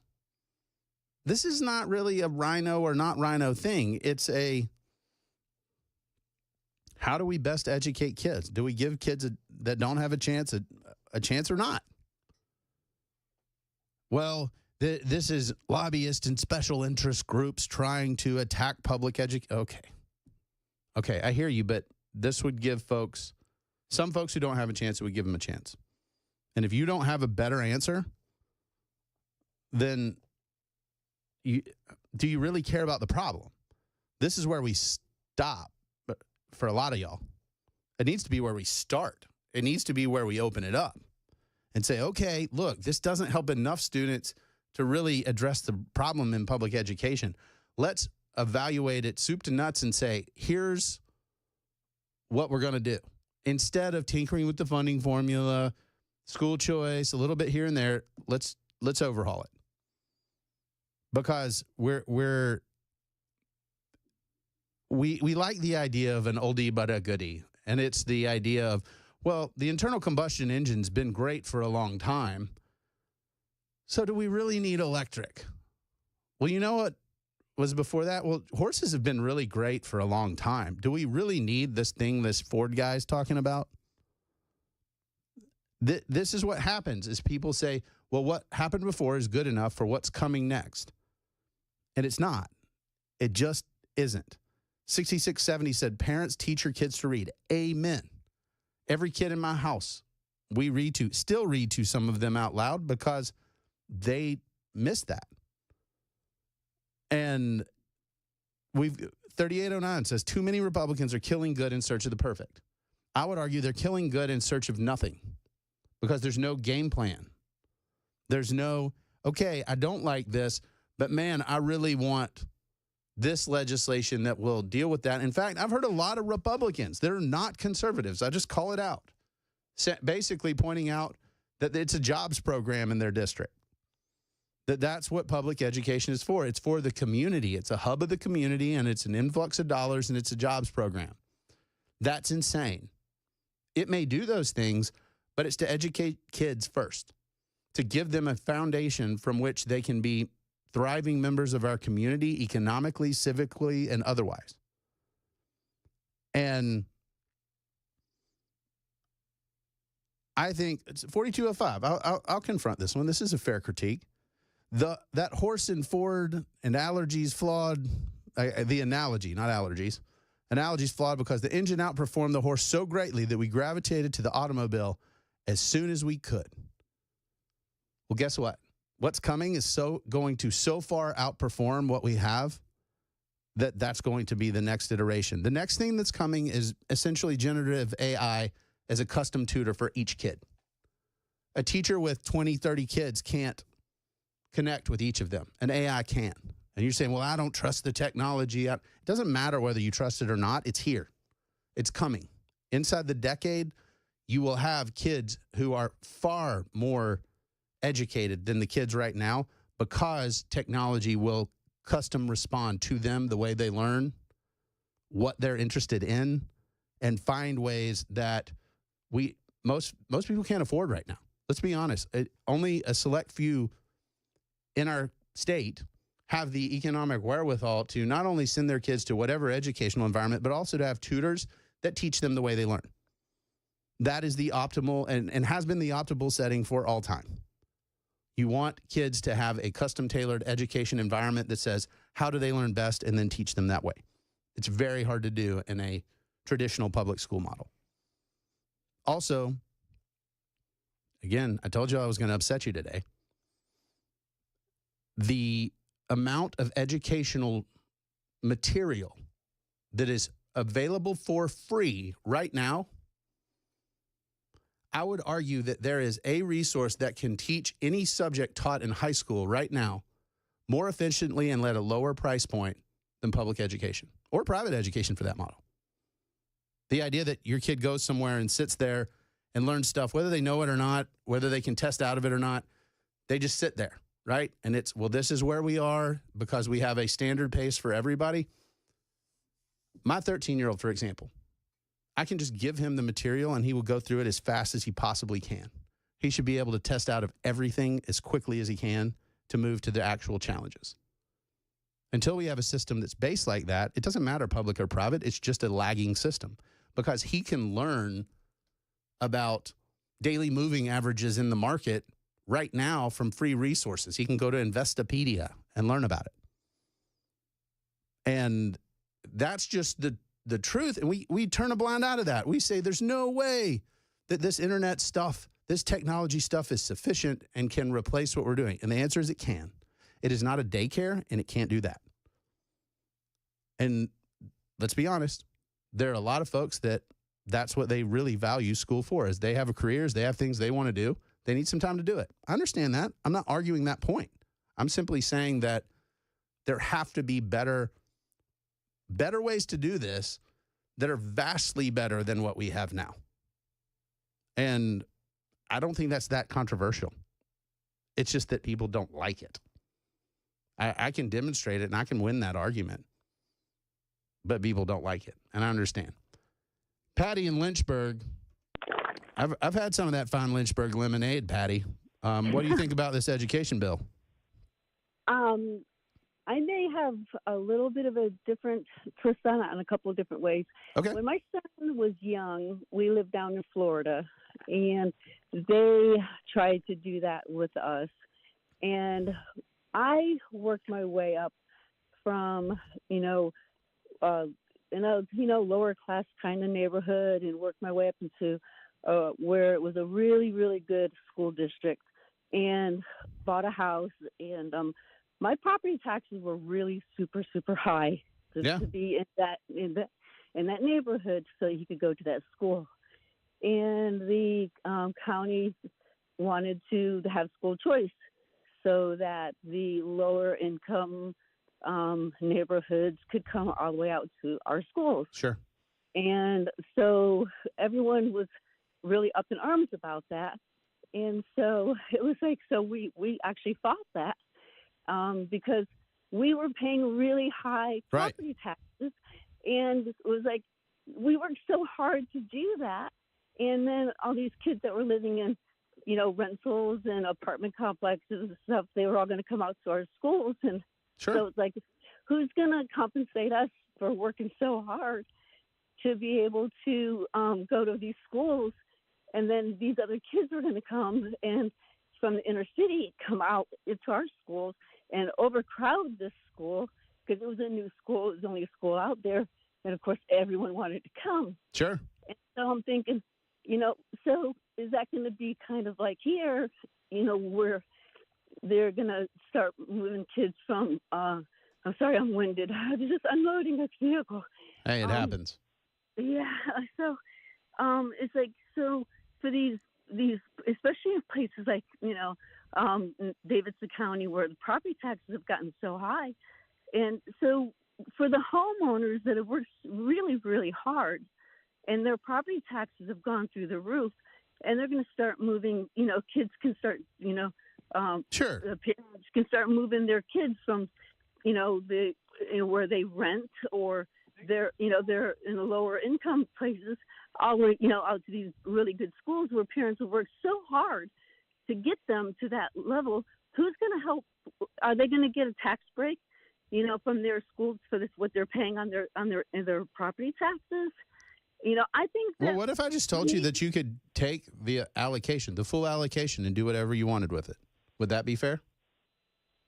What do you mean? Well, so the state funding and local funding you can take, and in those districts where the local portion is higher, then you get to take more and you can go wherever you want. So if you don't like those students coming in, you could go to a private school. Why? Yeah, but what if you like the school that you're in and you've worked really hard to be there?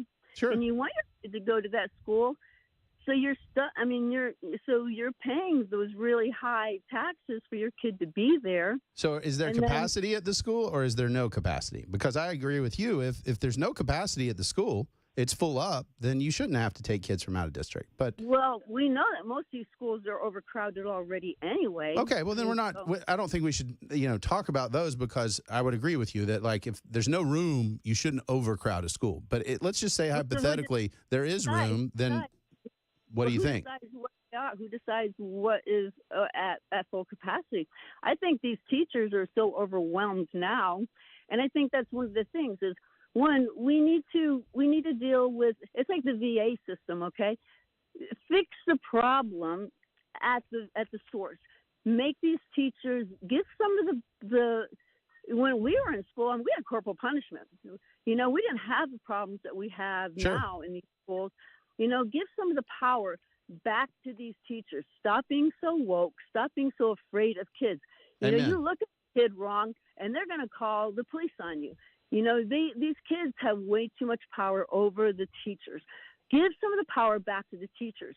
Also, make these teachers more responsible for what they're teaching. Get the teachers off of their cell phones during the day. Yeah. Because they have tenure, don't make a guarantee that they can never be fired. Make them responsible for what they're teaching. Make them responsible for controlling their classrooms, but don't overwhelm them either. You need to, there's got to be a balance. Don't give them 50 kids in a classroom. Okay, that's they're overpowered. You can't give them one teacher without an aide in there or one teacher with 50 kids.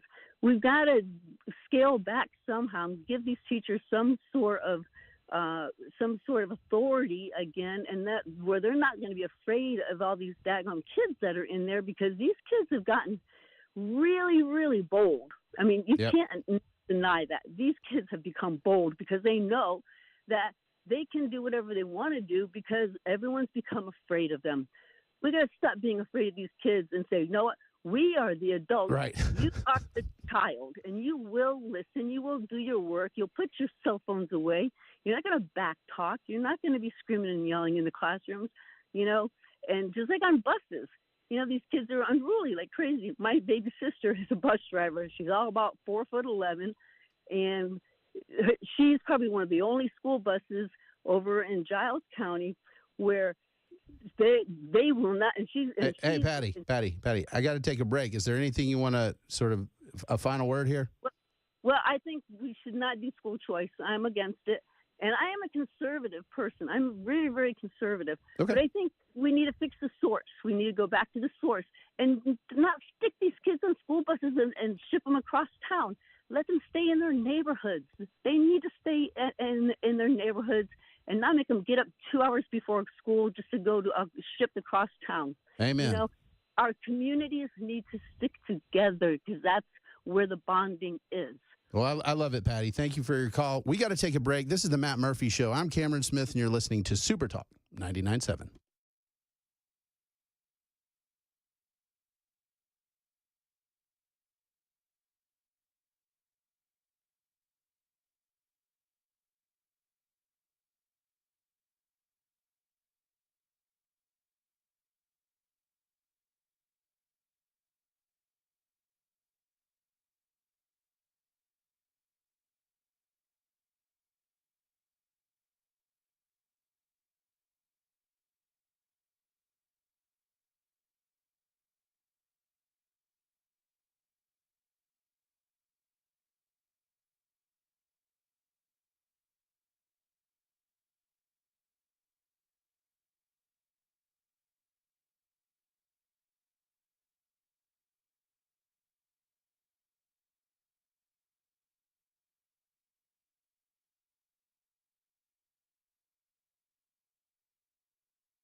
Well, the school vouchers bill has now passed two key hurdles in the House with changes to the part about bonuses for teachers. I'll tell you about it at 5:30 on Super Talk 99.7 WTN.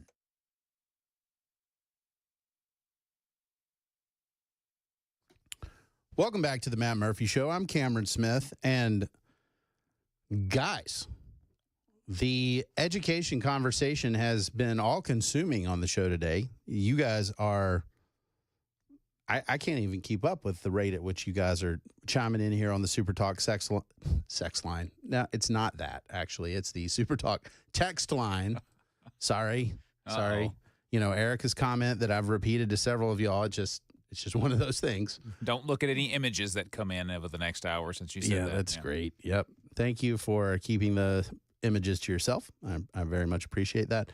615-737-9986. We've been talking about the Education Freedom Act, school choice, challenges in public education.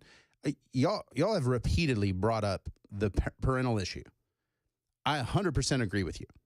We have a parenting issue in education across the board, not just public education. Like we have a lot of parents that are not really invested in their kids' education. They just assume it happens.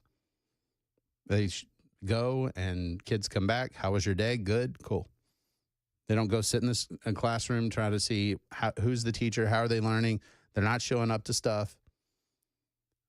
I try to know some of the teachers and coaches, and my wife and I actually split duty, and she does a lot of the teachers, and I get to connect with a lot of the coaches just to kind of know who has the influence over our kids. It really does matter. Teachers hold a really important role in our society. And a couple of things that y'all have said that really stick with me are empowering teachers. We've just got to do that. We talk about school choice empowering parents. I think that's really important. But if we want the classroom environment to be one of learning, the teacher has to be the captain of the ship.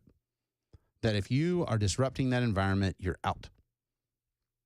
And I can tell you that would go over like a lead balloon in Williamson County because nobody's child is a problem. I can tell you there are many problems that need to be removed from the classroom, even if it's just temporarily, so that other kids can learn. That should be standard number one. If you're disruptive to the learning environment, you cannot be there, and the teacher has the ability to remove you. And you may have to go to an alternative learning school, and we should fund those. And we should say, because they're not fun. No phones. You must wear a uniform. Very rigid discipline. If you don't want that, then you need to behave in the classroom. It's not that complicated. But I see this. And you know, the rampant proliferation of technology as everybody looking over their shoulder. They're not sure how this is going to go. I have multiple kids in public school. And I can tell you that that's a concern. They see it and they say, Dad, these phones, people put their phone in a bag and they have one in their pocket.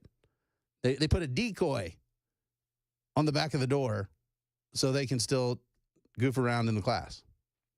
That's a distraction in the learning environment. I hate to say it, but that kid, that phone needs to be taken away, sent home, and said, hey, don't bring it back. We just have to have some consequences. We'll talk about that more. That's what you guys want to talk about. This is the Matt Murphy Show on Super Talk 99.7.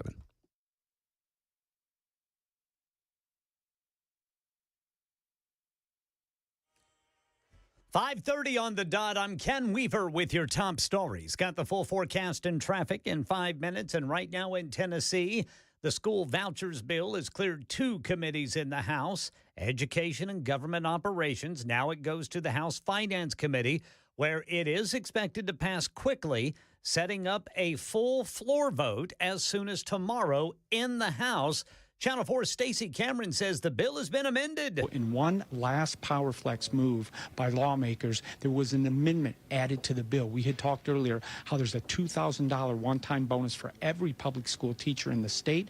Well, the amended bill now says that school districts across the state have to pass a resolution saying they'll take part in the voucher program or teachers don't get those bonuses. More than 80 school districts and county commissions across the state had already passed resolutions saying they don't like the vouchers. They're now going to have to revoke those and pass one saying they approve for their teachers to get those raises. Senate Education Committee still debating its version of the school vouchers bill. President Biden Trump has signed an executive order seeking to curtail gender transition for anyone under the age of 19. The order directs that federally run insurance programs, including TRICARE for military families and Medicaid, stop covering gender transition, calling on the Department of Justice to vigorously pursue litigation and legislation to oppose the practice for anyone under the age of 19. And within minutes of a White House deadline for government agencies to freeze billions in federal grants and loans, a federal court intervenes. For now, here is Peter Haralambous. A federal judge temporarily blocked the funding pause from taking effect. U.S. District Judge Lauren Ali Khan said she was sympathetic to the government's argument, but highlighted the messy rollout of the policy, with states and local governments struggling to understand the implications of the funding freeze. Even a Department of Justice lawyer couldn't articulate the impact of the policy when pressed by the judge. The D.C. judge issuing the pause, setting up a hearing for more arguments on Monday. That's the latest news. Traffic and weather next. I'm Ken Weaver, WTN News.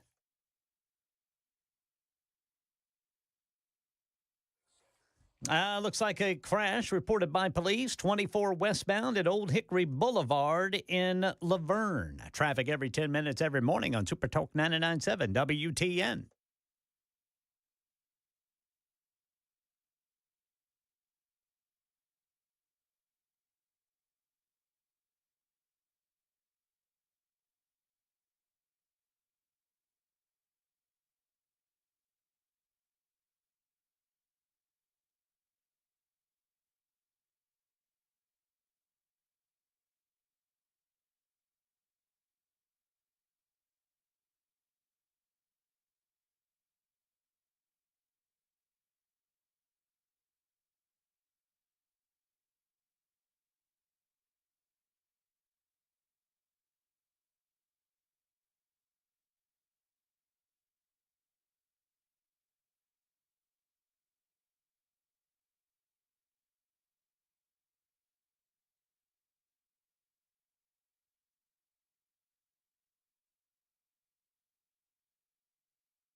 Hey, what's up, guys? It's Matt Murphy in the middle of downtown Franklin, Tennessee. We've talked so much about Savory Spice. I thought, why not show you the place? So let's go on in and see what's popping at Savory Spice. As I've always said, you will smell the spices even before you walk in. I can smell them right here in the doorway. Come on in, and let's introduce you to the one and only Holly, who is the owner and proprietor of Savory Spice. Say hey, Holly. Hello, everyone. Now, enough about Holly. Let's talk about spicy and easy products like the incredible taco soup, which, as I said, you put this in a crock pot, you put all the ingredients that it tells you to buy right there, you put the spices in, and it's so easy. So if you don't know what you're doing around the kitchen, it's a perfect way to find your way around the kitchen, as is the Mediterranean dill risotto. Now, for the holidays, pumpkin pie spice. What doesn't it have, Holly? Pumpkin. Doesn't have any pumpkin in it. That's a fun fact for all of you kids out there. Now, if you stop by Savory Spice, either in the Franklin location or at L&L Market, you can get yourself a sample of the dill dip, which is my absolute favorite. Just tell them Matt Murphy sent you to Savory Spice with purchase now. So come by Franklin or L&L Market in Nashville and come see Holly and the entire crew at Savory Spice.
Welcome back to the Matt Murphy Show. Some of you had some rather creative comments on the Super Talk sex line. Oh, boy. Which it is not, to Well, be it is clear. now. We're talking about education. That is not the kind of education that I needed. But thank you anyway, and put your clothes on. So we've been going through all the pluses and minuses here, and we've been talking about we need to stop advancing kids that aren't proficient. A lot of y'all agree with that. I don't see how you can't agree with that. Because if a kid doesn't know how to read and you say, "Oh, you're fine, let's go." That's a terrible model for education. It's just a bad idea. And if we have adverse incentives that are causing that to happen, we should remove them. Maybe some of you teachers can tell me what they are. I mean, I know what some of them are, like our graduation rate, to say you should advance these students. I use a good example. Because we're a therapeutic foster family, some of the kids that have come through our house have been really behind academically. They've been through some conditions that no child should ever have to go through. But they're actually behind. They don't know how to read at higher grade levels. We've watched kids struggle because they didn't get what they needed when they needed it. And basically, even Nolensville High School, which has been great, has been excellent working with kids that are a little bit behind, and in some cases a lot behind. They don't have a protocol for a kid that's 4 grade levels behind. They just don't. And the answer is, well, we should not advance that kid. There's nothing wrong with saying we got to figure this out. We got to focus here. And any focus that's not there is, I'll just say it, it's dumb. I had a kid who could not do basic addition and subtraction who was in algebra. Like, what's the point? And then the answer is, well, you either get a special certificate and don't graduate, or, we can kind of just fudge it and you graduate and have chances at higher education. Well, come on, folks. Like, that's a false choice. If that's the best we can do, then we've got a big problem. And the answer is, well, the state has this system, and if you don't have these things, we can't give you a degree because the degree needs to mean something. Okay, I hear that. It's a high school degree. I want to know that you have the basics. No employer looks at a high school diploma and is like, I think you might be fluent in Spanish because you passed Spanish too. They don't. So, like, let's make sure you can read, write, and do basic mathematics. Like, that's really what I care about as an employer. And frankly, that's what colleges should care about is, okay, did you have some basics that you can now excel at the next level and have a shot? And if the answer is no, then we shouldn't lie about it. This is just a fiction. The numbers don't add up. The graduation rate and the proficiency rate aren't the same. So we're harming people for the rest of their lives because of a fiction. And we should stop, because at the end of the day, if it takes a kid longer to learn basic writing, reading, and math, I would still give them a high school diploma and say, hey, you got the basics. Now you can learn. Let's go to college and do that if that's what you want to do. If it's a vocational program, let's do that. If it's a military track, let's do that. But let's concentrate on the core basics and say, okay, cool. For you who are a little bit behind, we're not going to play with these electives and other things. We got to get you where you need to be. And so we're going to do remedial work, maybe through your senior year, to get you where you need to go. And we're going to give you a high school diploma. And Tennessee's legislators should figure that out. The Department of Education should come up with a game plan so it's not diploma track or this other thing that doesn't matter at all. It should be, we're giving you the skills and you can do this. And I think Tennessee's institutions of higher learning can figure it out.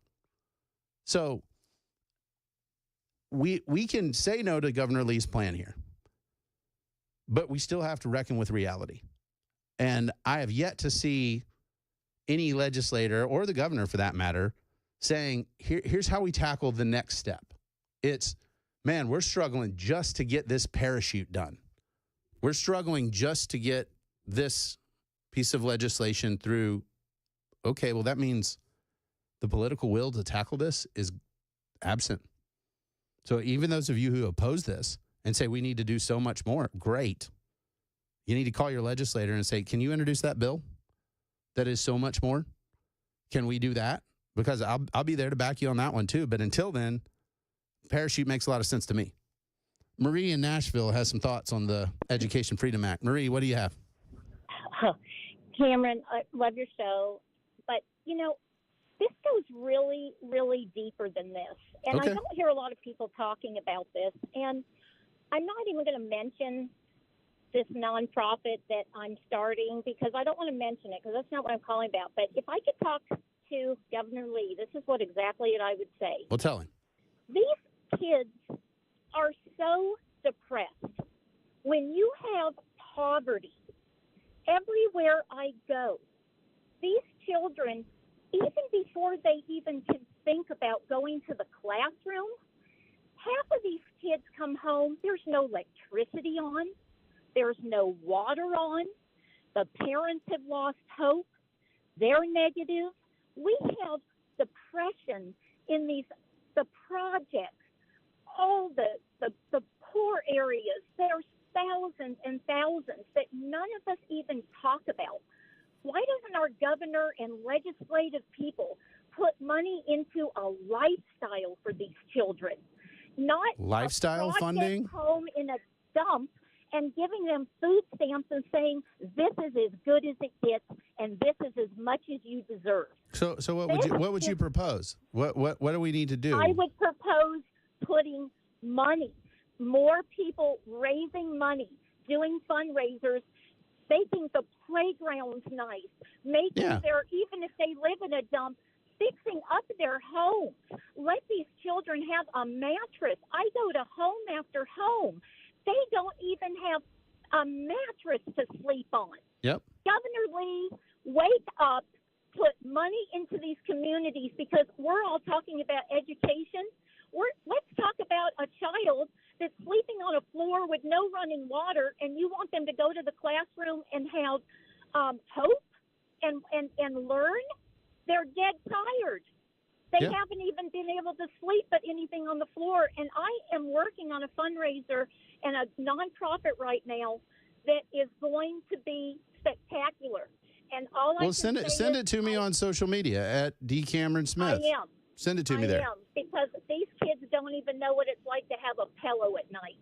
So they need a little better of a lifestyle to have a little hope. Okay. To feel good about themselves. Most of these people don't even have a washing machine. I have 2 children that I know of right now that I had to give shoes to them because their mother sent them to school with cleats, football cleats, that were 2 sizes too big. And everyone was making fun of them because they smelled. And this is what is going on in these schools in these impoverished areas. We have to wake up and give them a little better lifestyle. And education, yes, it's important, but before they even get to the school in the morning, they're starving, they haven't been sleeping well, and they've lost hope. And we are going to change that, and Governor Lee needs to allocate money to make their neighborhoods better, their dumps that they live in better, because for years and years, we've given them a little bit of food stamps and said, this is as good as it gets. And I'm done with it, and I will send you the link because I'm working on something big right now. I appreciate it very much. Thank you for the call. So where I would probably disagree is that I just don't think the government is the one to fix it. But I think Marie's right, that you got to look around and say, hey, this isn't okay. What's happening to some of these kids is not okay. And I don't think the government, 8653 says it's not the government's responsibility to clean your neighborhood up. I agree. And it is the responsibility of parents to do these things. But as I've said before, I think every kid deserves an opportunity regardless of who your parents are. I don't think the mindset of, well, you have parents that don't care or parents that don't know or parents that are poor, and therefore you're relegated to a life that's devoid of opportunity. I mean, I'll fight that battle all day long. And you can say that it's a cultural problem. A lot of y'all have pointed that out, and I see that. But the decisions of parents, I just don't think that can be the end of the story with the kids. And I've seen that in my own home. I have sons that were not my own that are now. And I can say, well, other people didn't do what they were supposed to do, and those kids, well, it's just awful. Or I can say, you know what? I have the capacity to help, and I love these guys. And that's the right answer. And I think that's where we have to personalize these educational issues. We have to not say, well, the government needs to do this or that, and we're done. The private sector should do this or that, or we're done. It needs to be, where's the pain point? Where are the people that are struggling, and how can I help? I will use my cul-de-sac in my town in Nolensville. Sometimes with 5 boys, we run out of cars and logistics. And my neighbors, 2 who are retirees from California and 1 who's a bank executive, drop what they're doing and help us out. Because they say, we appreciate you taking care of those boys and raising them right. So thank you, and we'll help you. And they do it all the time, and I'm humbled by it. But it also is inspiring that, guys, that's what we need to do. 9706 says, bring back civil society. Amen. If you want to change it, you got to change it. If we're waiting on the government to fix this, if we're waiting on the Tennessee General Assembly to come in and say, we're going to get this all right, we're going to be waiting a long, long time. 0146 says, my response to that, don't have kids if you can't afford to take care of them. Sorry, a lot of people do. There is no, they don't means test fertility. They don't say that if you don't make enough, you can't have any kids. And so that happens all the time. So we can be upset about it, or we can do something about it. And I would tell y'all, like I said, We're With Youth Villages, 9706 says, can't wait for HUD to help with homelessness. Exactly. We've got to figure this out. And you can come up with all the harsh penalties for the parents that you want. But in the end of the day, this is the human condition. And we've got to say, we're the volunteer state. We're the kind of people that say, we're going to overcome this, and we're going to serve and care for people, and we're going to shoulder that load even when other people don't. And I know y'all can do it. I know many of you do. And thank you so much. We got to take a break. I'm Cameron Smith. This is the Matt Murphy Show, and you're listening to Super Talk 99.7.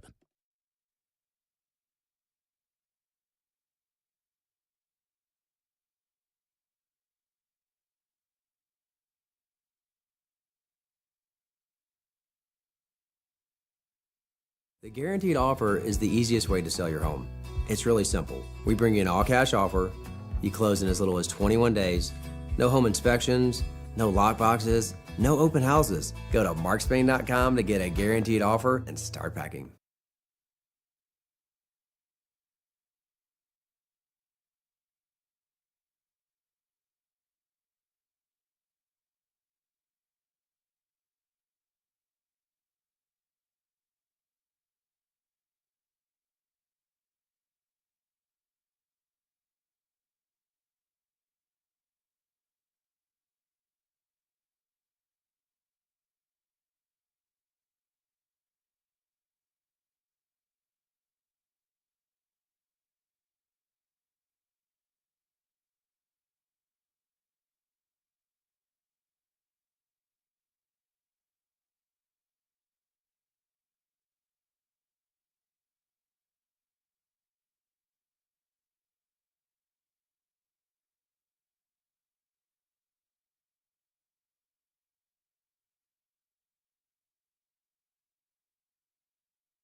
School vouchers advancing rapidly in the Tennessee House. This story and more coming up at 6 on Super Talk 99.7 WTN.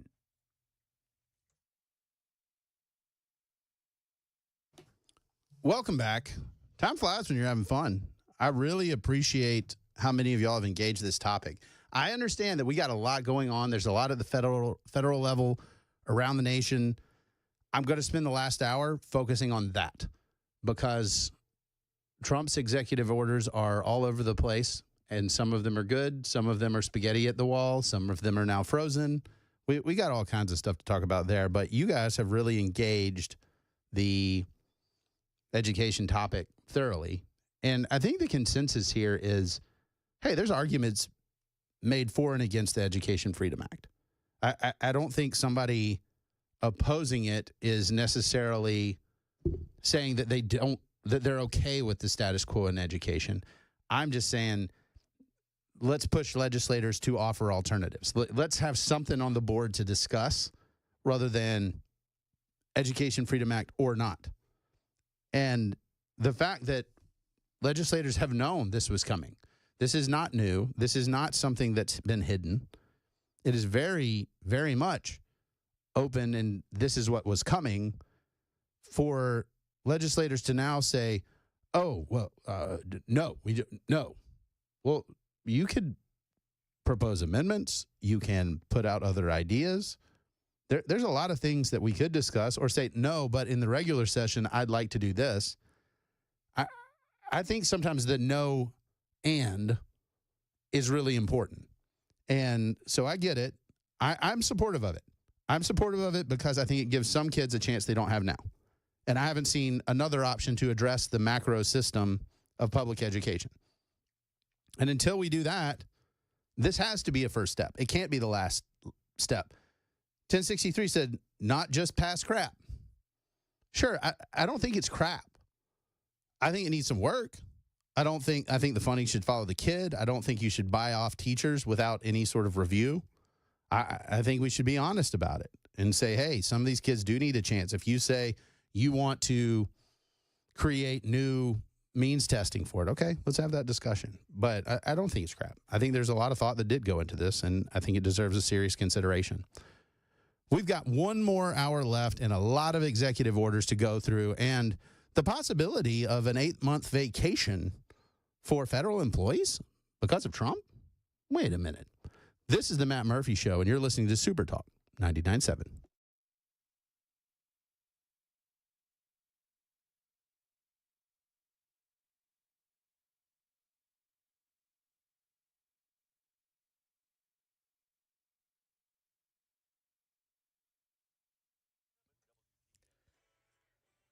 Six o'clock on the dot. I'm Ken Weaver with your top stories. Full forecast and traffic in 5 minutes. Right now in Tennessee, school vouchers has passed 2 House committees and is expected to clear a third tonight and be brought up on the full House floor as soon as tomorrow.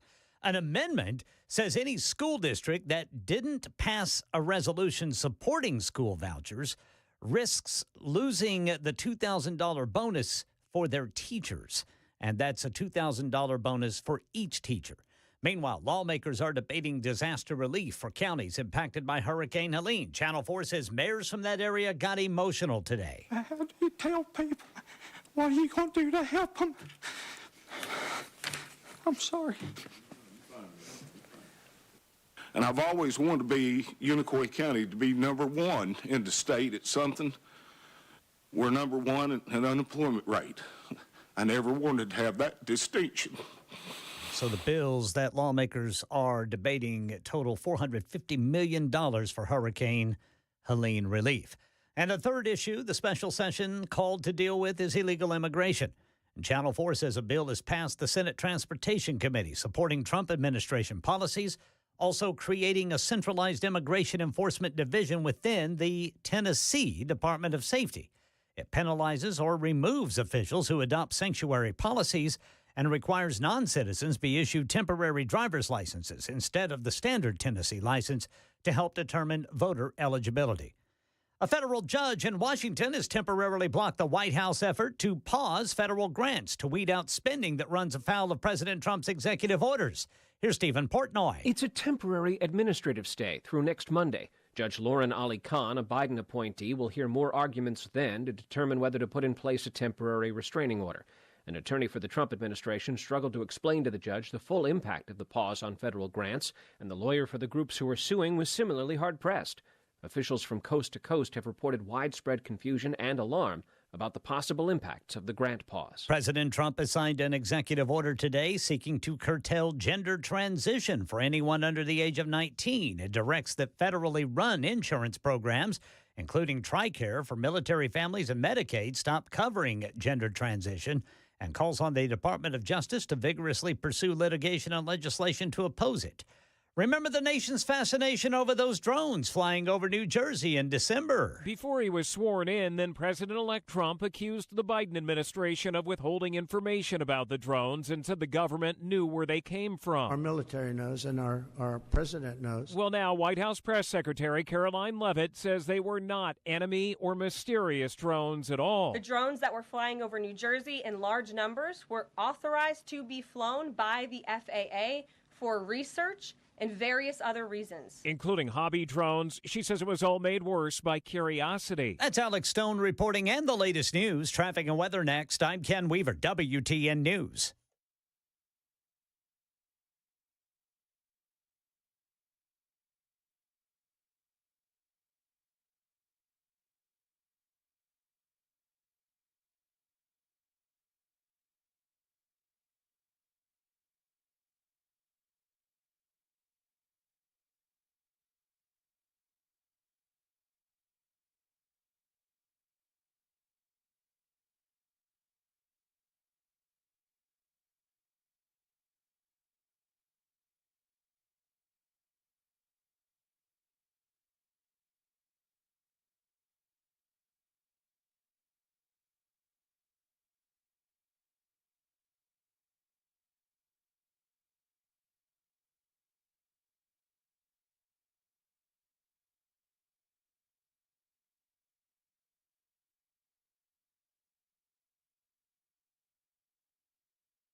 Police reporting a crash blocking the right lane, 40 eastbound at Demonbreun Street. Also 65 northbound at Trinity Lane. Traffic every 10 minutes every morning on Super Talk 99.7 WTN.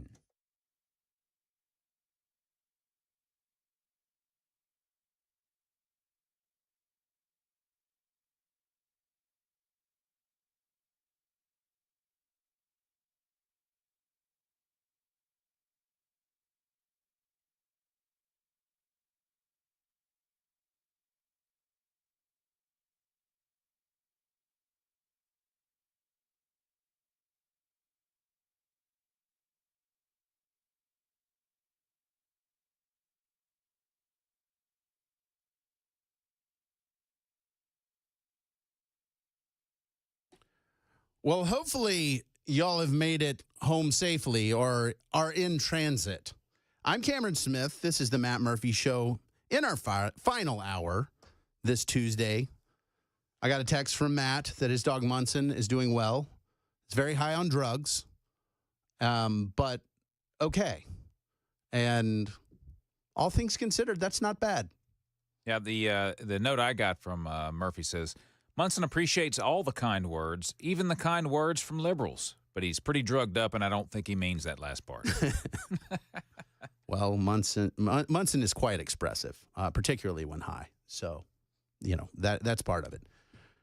Thank you all for the education conversation. I want to pivot a little bit now to the executive actions by the Trump administration. Wow. That's my entry on that topic. Wow. 59 so far. How do I know this? Because, and you're, nope, wait, sorry, 60. I just hit refresh. So what makes this great is, and I'm probably having too much fun with this, is CNN has a Trump executive actions tracker that's pretty good.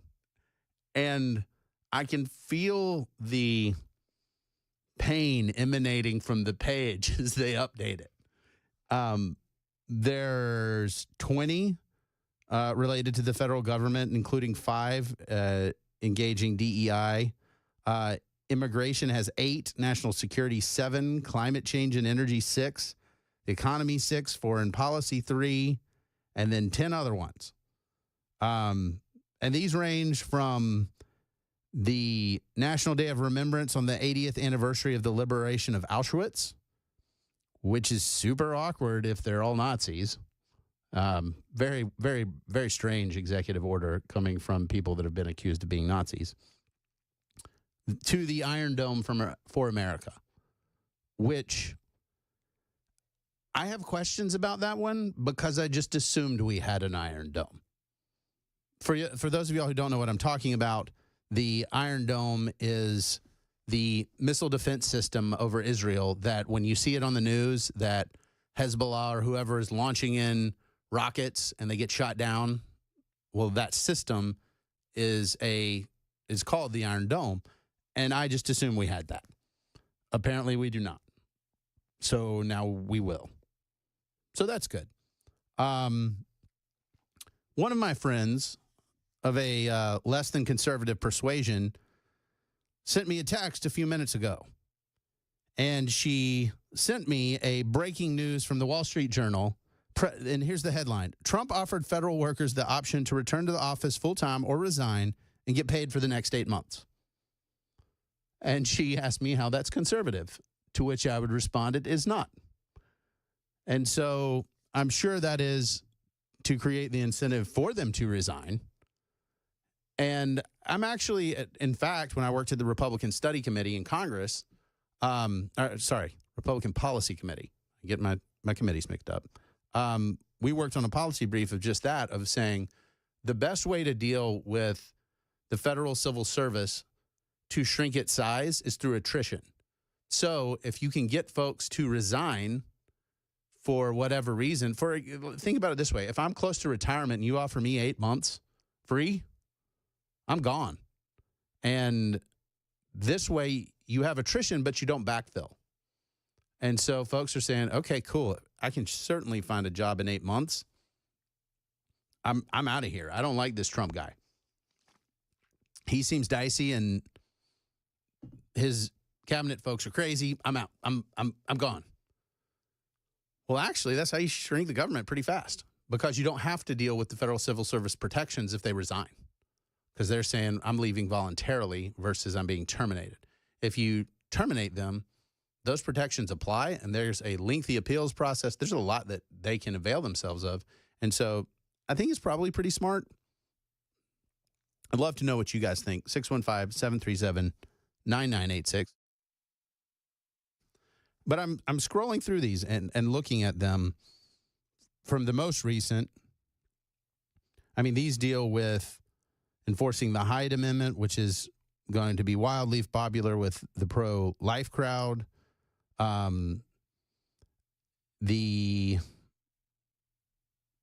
got the federal recognition of the Lumbee tribe of North Carolina. So some of them are very different. They're not all these heavy hitters, but the federal freeze, the end of DEI programs.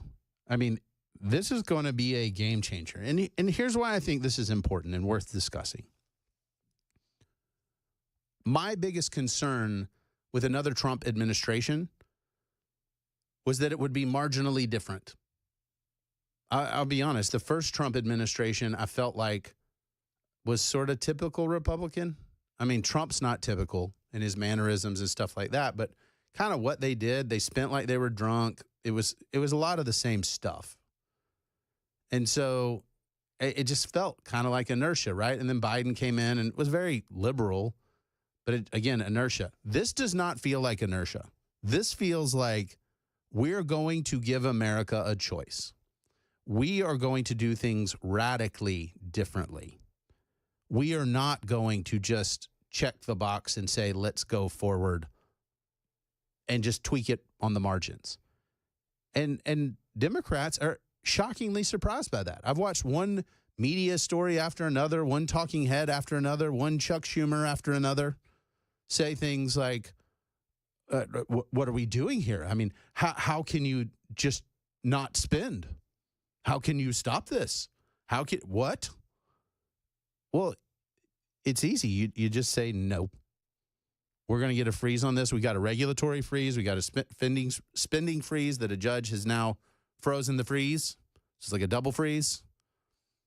But the left is basically saying we must continue the inertia of the state. And Trump's administration is saying no. We're going to get our bearings. We're going to figure out what's going on. We're going to figure out what's happening with our foreign aid. We're going to figure out. And look, there's some programs, dollar for dollar, that are. I'm not somebody that says all foreign aid is bad. In fact, there's a number of foreign aid programs that make so much sense because they're some of the most efficient things Washington does. For example, I know that a lot of listeners on this station may not agree with this, but the combating AIDS in Africa funding that we do, dollar for dollar, we stop a lot of needless deaths. We save a massive number of human lives in an incredibly efficient manner. And when we have programs like that, we should continue them. I mean, if we can alleviate human suffering, and you can say, well, Cameron, we are so far in debt, that we can't do any of that. Dollar for dollar, yeah, we can. We need to curtail a lot. We need to roll back a lot. For example, the millions, I think it was 50 million for condoms in Gaza. Again, I just have a what expression, like, okay, like I could imagine a situation where that, I struggle with that one. I don't know how you get there and say, yeah, this is something that we should do. However, if I can save tons and tons of lives and it costs me relatively little, then we should. And so I don't believe that we should end our presence in the world because isolation did not work as a diplomatic or policy strategy. It's not a good one. How we engage the rest of the world really does matter. But it doesn't mean we have to blow it out the door. And I'm absolutely fine with a freeze to say, let's figure this out. This is a good investment. Okay, continue that one. This one doesn't make any sense. Don't do that. I think that's great. What I'm learning in all of this is the executive branch has way too much power. Way too much. And I can like it and say, hey, this is cool. I agree with some of these things. As a Christian, I see gender is not quite as fluid as some of my liberal brethren. So the idea that the federal government would recognize two genders, all right. I mean, that's consistent with what I know to be true. But just because I like it doesn't mean it's good for the government to have that much power. And what I mean by government is the executive branch. Because if the executive branch can do this, guess what? The next Democratic president can undo it. And so we do this whiplash thing where we're for this and against this and for this and against this. And finding a common ground, I know this is like crazy, with less insane Democrats makes a lot of sense. Like I don't think that's a bad thing. Like John Fetterman has made a lot of sense lately on a number of topics, and working with somebody like that to say, okay, what can we make lasting and then laws so we're not subject to the whims of an ever-changing executive is a good idea. Brian says that Nancy Pelosi must have had stock in condoms, and that's why. Got to watch her. Got to watch her. 2482 says, we the people gave President Trump a mandate. Okay, every time someone wins, I cannot think of the last time there was a president of the United States who said they did not have a mandate. Every time the president said, the people have spoken. So I don't buy that argument for a second. Did Trump win convincingly? Sure. But Trump is old. He is not going to be around indefinitely. And so the idea that this power could be used in a negative way is not crazy. It actually makes a lot of sense. So if I'm Trump and I'm Republicans in Congress, I'm saying, how can we turn these things into law? How can we make this make sense? And 4655 says, what Democrats are screaming about needs to be ignored. They have proven to be liars. Secondly, Trump being a businessman will be a good thing since the government is mostly a business and can be operated as such. Neither of those things are true. First, Democrats need to be ignored. No, they don't. Half the country's Democratic. Now, do they have some Democrats that believe some crazy things? You bet. And some of that crazy stuff, what we would call the woke stuff, okay, cool. No, we're not going to do that. But it is a fool's errand to ignore half the country and then hope it works out. Try to get to 60, 70%, bring those Fettermans into the fold, makes a lot of sense. And the idea that that government is mostly a business, it absolutely is not. This is one of the biggest mistakes that Republicans fall into because we're very free market, we're very into business, and we just assume that a CEO of a big company can go into the federal government and run it like a company. It doesn't work like that. You have federal civil service protections. You have a Congress to deal with. You have the federal judiciary. You have a constitution. There are a lot of things that aren't analogous to a business, and I think that's dangerous to say. Dangerous is not the right word. It doesn't make sense to say it's like a business because a business, the CEO, other than answering to the board, which is not an analog to Congress, has control over pretty much everything. And the CEO can just decide. And I would argue that we don't want that for the president because we want to have checks and balances, or at least the founders of our country said that was a very good idea. So I want to go through these. I want to know what you think and whether you think all these are a good idea.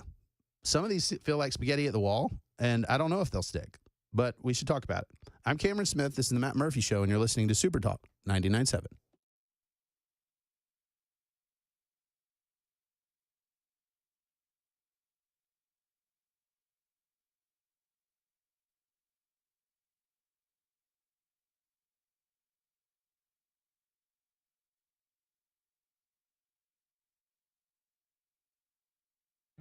Hey, what's up, guys? It's Matt Murphy in the middle of downtown Franklin, Tennessee. We've talked so much about Savory Spice. I thought, why not show you the place? So let's go on in and see what's popping at Savory Spice. As I've always said, you will smell the spices even before you walk in. I can smell them right here in the doorway. Come on in, and let's introduce you to the one and only Holly, who is the owner and proprietor of Savory Spice. Say hey, Holly. Hello, everyone. Now, enough about Holly. Let's talk about spicy and easy products like the incredible taco soup, which, as I said, you put this in a crock pot, you put all the ingredients that it tells you to buy right there, you put the spices in, and it's so easy. So if you don't know what you're doing around the kitchen, it's a perfect way to find your way around the kitchen, as is the Mediterranean dill risotto. Now, for the holidays, pumpkin pie spice. What doesn't it have, Holly? Pumpkin. Doesn't have any pumpkin in it. That's a fun fact for all of you kids out there. Now, if you stop by Savory Spice, either in the Franklin location or at L&L Market, you can get yourself a sample of the dill dip, which is my absolute favorite. Just tell them Matt Murphy sent you to Savory Spice with purchase now. So come by Franklin or L&L Market in Nashville and come see Holly and the entire crew at Savory Spice.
Special legislative session rolls on, and school vouchers, that bill is rapidly advancing in the House.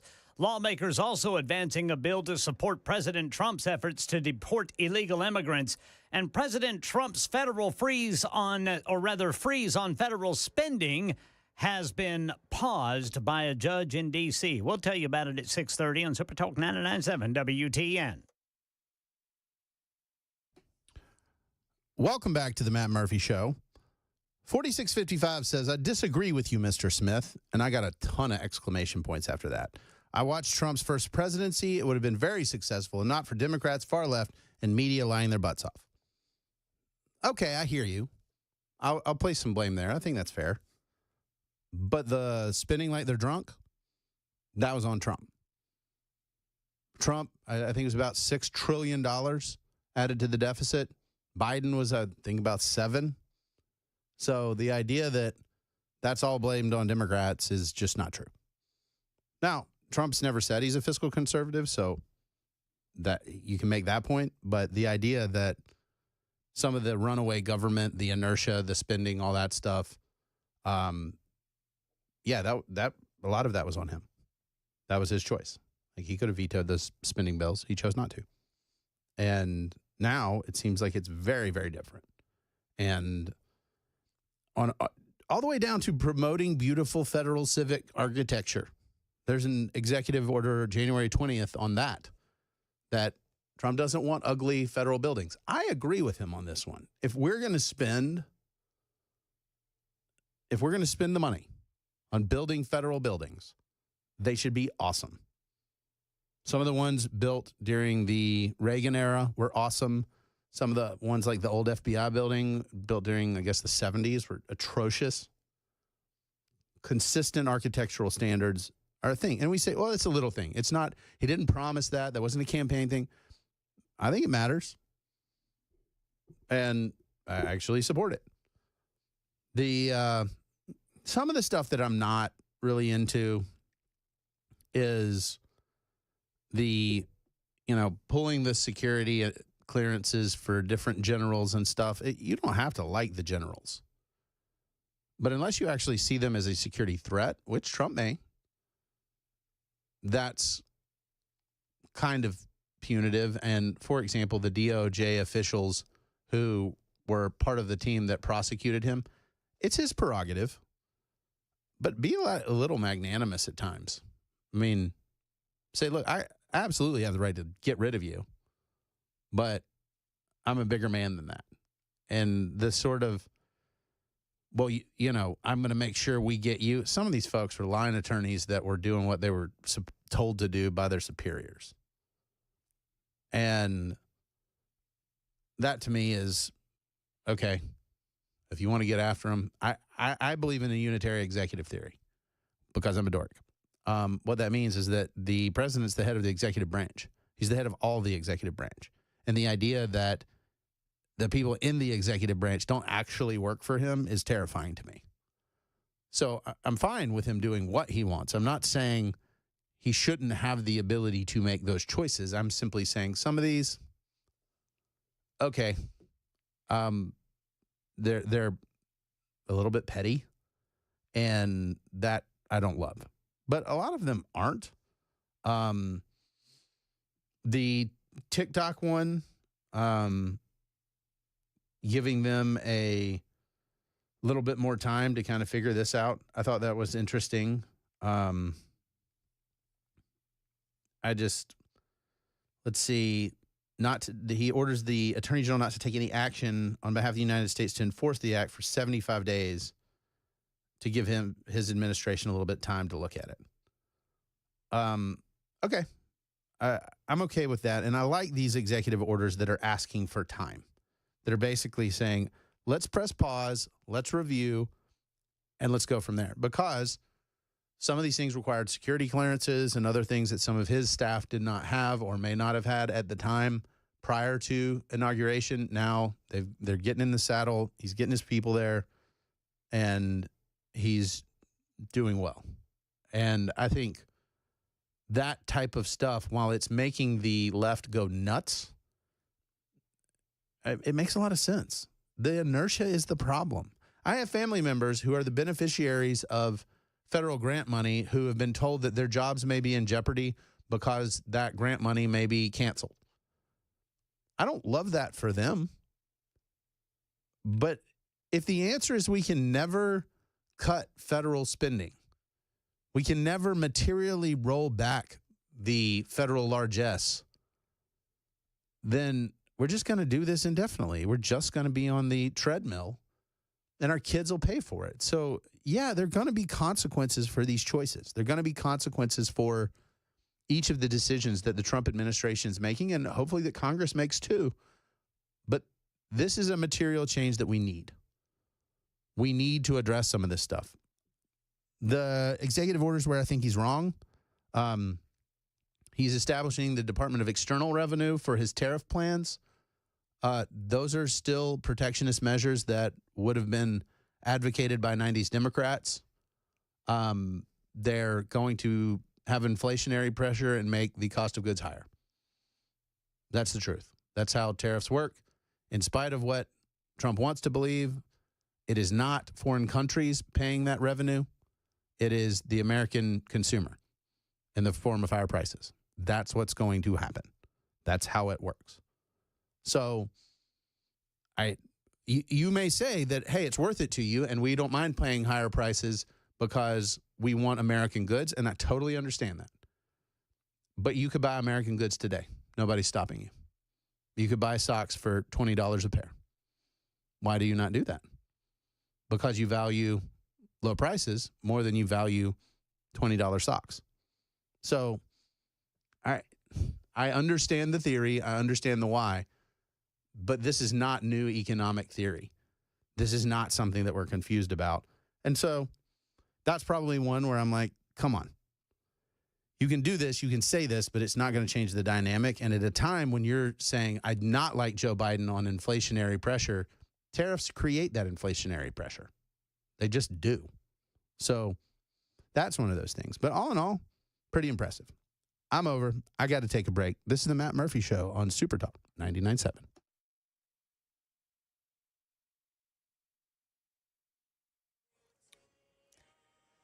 I'm Ken Weaver with your top stories. Full forecast and traffic in 5 minutes. Channel 4 says the school vouchers bill has passed 2 key committees, may clear a third by tonight, which sets up a potential full House floor vote tomorrow.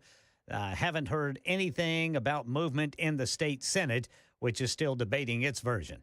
Lawmakers have advanced a bill to support President Trump's efforts to deport illegal immigrants. The bill creates a centralized immigration enforcement division within the State Department of Safety.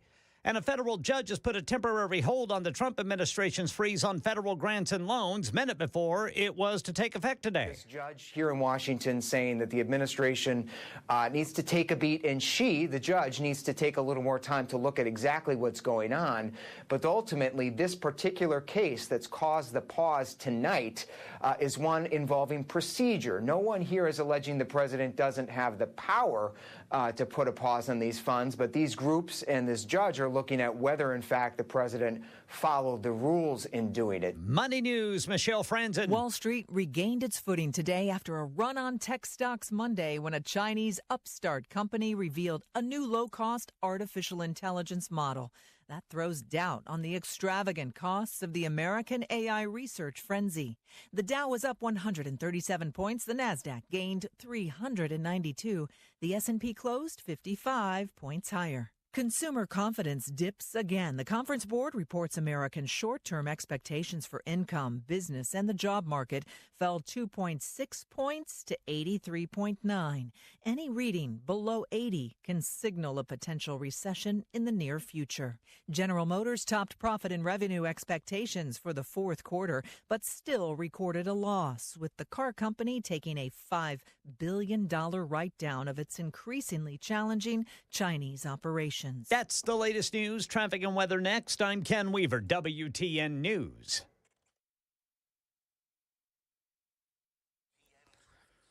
Police reporting a crash 440 eastbound right before Nolensville Pike. Then at the eastern split, got a crash reported by TDOT involving 2 tractor trailers. This is going to be 40 eastbound right there where 24 and 40 come together or split. However you want to put it. Traffic every 10 minutes every morning on Super Talk 99.7 WTN.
Man, guys, I can't believe it's almost been 4 hours. We're having a lot of fun, and I'm glad Munson seems to be doing better. That's Matt's dog, for those of you who don't know. And hopefully he makes a full recovery. Matt will be back. I love being radio granddad, where I can get you all keyed up and then hand you back to your regular scheduled programming. So thank you for your time today. I genuinely mean that. I like the back and forth, like the discussion. I get it that sometimes my balls and strikes approach can be a pain in the tail. If you have any questions about that, Ray will happily tell you about my apostasy. But I think it's important that when we're talking about this stuff, that we realize the nature of what it means to be an American. And I'm actually not down in the mouth about our country. I think it's great. It has a lot of promise, but it kind of just depends on the kind of people we are. And I don't like this idea that America's just another country, that it's not special, that it's not set apart. Because if you look at human history, there's very few countries that believe that people can govern themselves. And the people say, yeah, we can, and they do it. And so this exercise matters. And I understand that, look, there's a lot that Democrats right now are getting wrong. They are shell-shocked and just struggling to kind of figure their bearings. The truth is, there are a lot of Democrats who don't like some of the stuff they're hearing from their own party. I mean, the wackadoodle stuff where, we're talking kids and permanent physical alterations because somebody wants to affirm a thing. They're kids. I've got 5 of them in my house. I can tell you, letting kids make immutable changes about their gender it's just a tough one for me to get behind. But there are a lot of Democrats who look at that stuff and like, that's weird. And we should court them. And we should say, hey, look, where you agree with us, let's work together. Because that's how you get permanent change. All these executive orders, there have been several of you on the Super Talk text line who are saying, even though I'm a Trump voter, a Trump supporter, somebody that likes a lot of this stuff, the flurry of executive orders is concerning. Because that is so much power for one individual to wield so suddenly. And I agree with you. I think that finding a governing majority like the Laken-Riley Act that's hitting Trump's desk, that has Democrats, that has a critical mass that's not just a 51% type thing, really, really matters.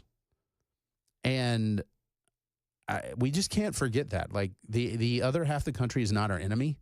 In fact, we should see if they can be our friends, find that common ground. And I think it goes back to our communities.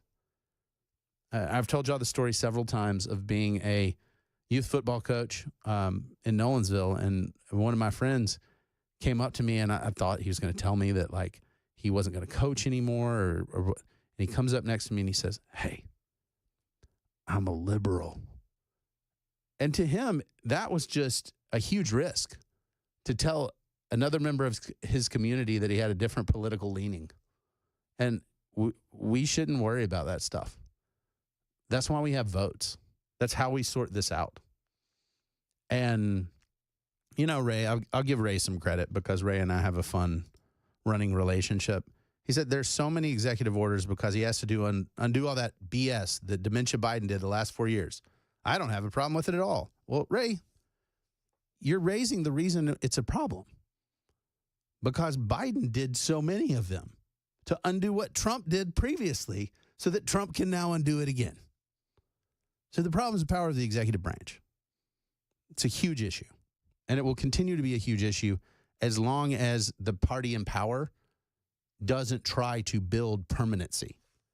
And I see Mike Johnson, I see John Thune, I see Republicans in Congress saying, we can make some of these things permanent because we got enough Democrats that'll play ball with us.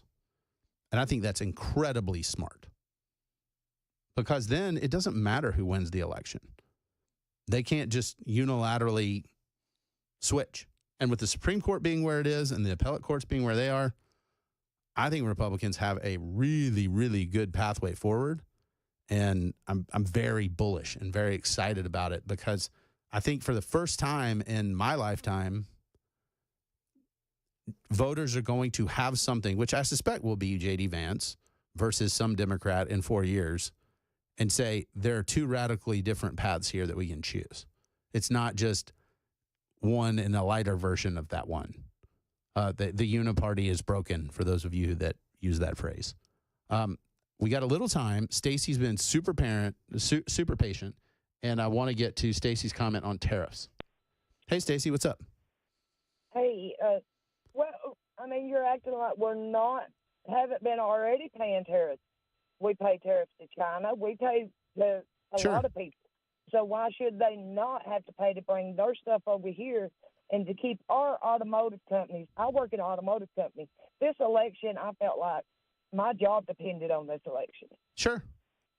To go all electric, that we can make an electric engine in, I say, with 10 to 12, 15 maybe people.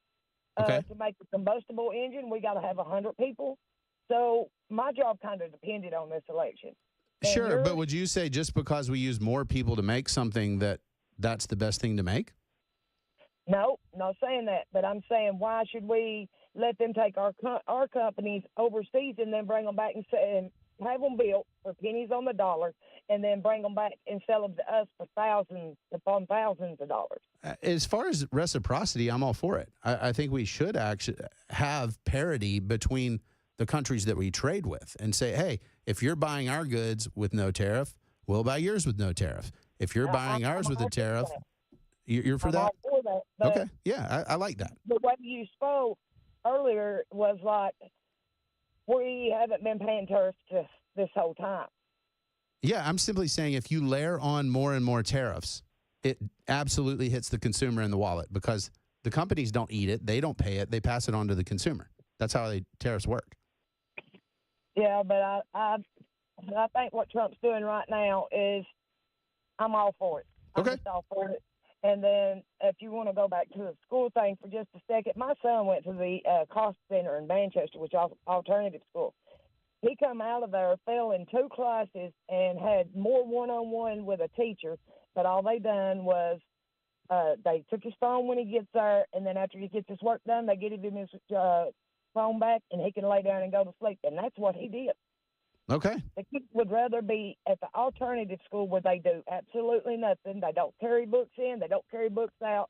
And when he come out of there, he was failing math and English and had 3 PE classes because they took him out of his welding class and stuff like this because he got in trouble. I'm not saying my son's perfect. I'm not in no way. He done his crimes. He's paid his time. Sure. But the school is in the wrong for not teaching my child. And I think the money should follow my child. Yeah, and you should have to teach kids at an alternative learning center. You can't just say, no, we're not going to teach the kid. Like, you have to. It just is a stricter environment. And if they're failing, then we need to fix them too. Is that fair? Yeah, that's 100% fair. Okay. Because why are you putting them there if for a punishment when they're all happy to go there? Yeah, that's not good. But we do not want kids saying, let me go so I can do less work and, it'd be I can easier be on for my me. phone trying to get done, and I can lay down. I can sit up all night playing video games because mom's at work and dad's in bed. I'll just sit up all night, and then I'll go to Cost Center, and I'll work for about an hour or two and do a few things and then turn it in, and then I'll lay my head down and go to sleep the rest of the day. Yeah. That's what he did. Well, I appreciate that note because that's something we need to work on because that's not okay.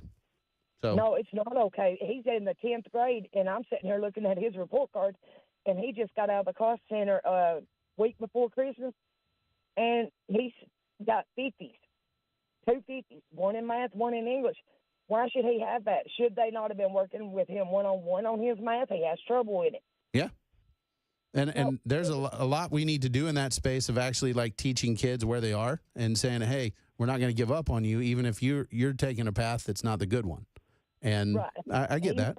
He's straightened up for now. I mean, he's a kid. We've all sold our wild oats and prayed for crop failure, but these teachers are not doing their job, and then it don't make sense to me.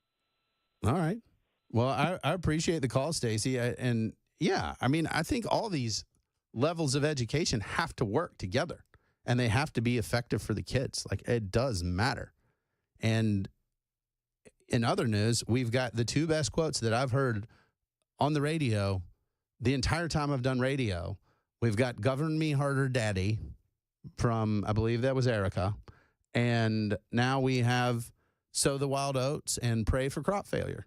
I have not heard the last part of that. That's a new one on me too. Yeah, that's pretty impressive, folks. We've got to take our last break before we get out of here. This is the Matt Murphy Show, and I'm Cameron Smith, and you're listening to Super Talk 99.7.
The guaranteed offer is the easiest way to sell your home.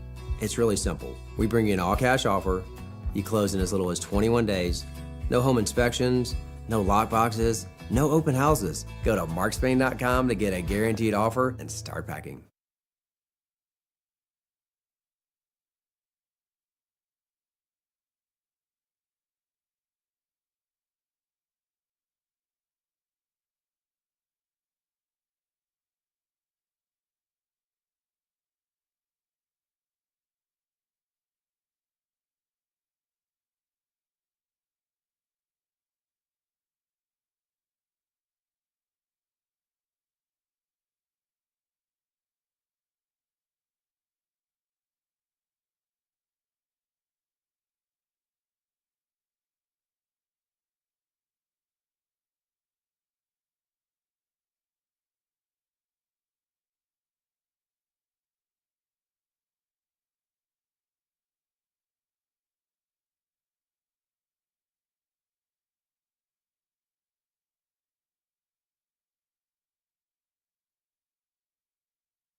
Welcome back to the Matt Murphy Show. We are winding down 4 hours of a good time, and I appreciate all of you.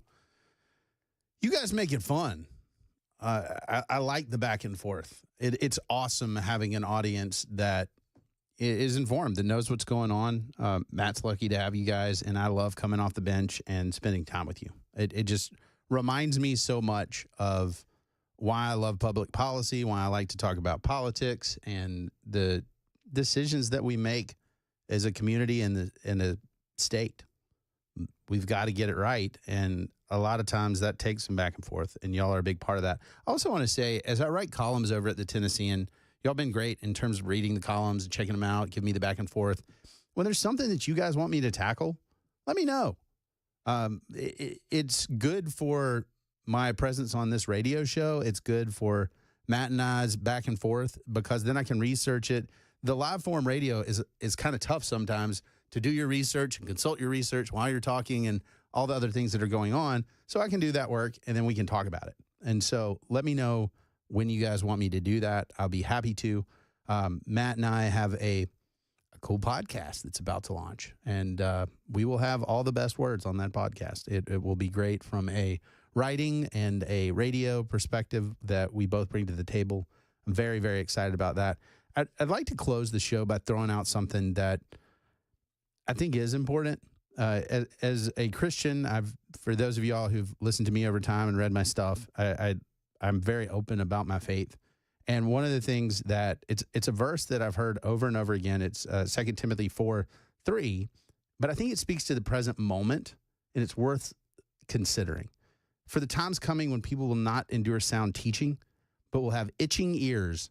They'll accumulate for themselves teachers to suit their own passions, and will turn away from listening to the truth and wander off into myths. Think about that.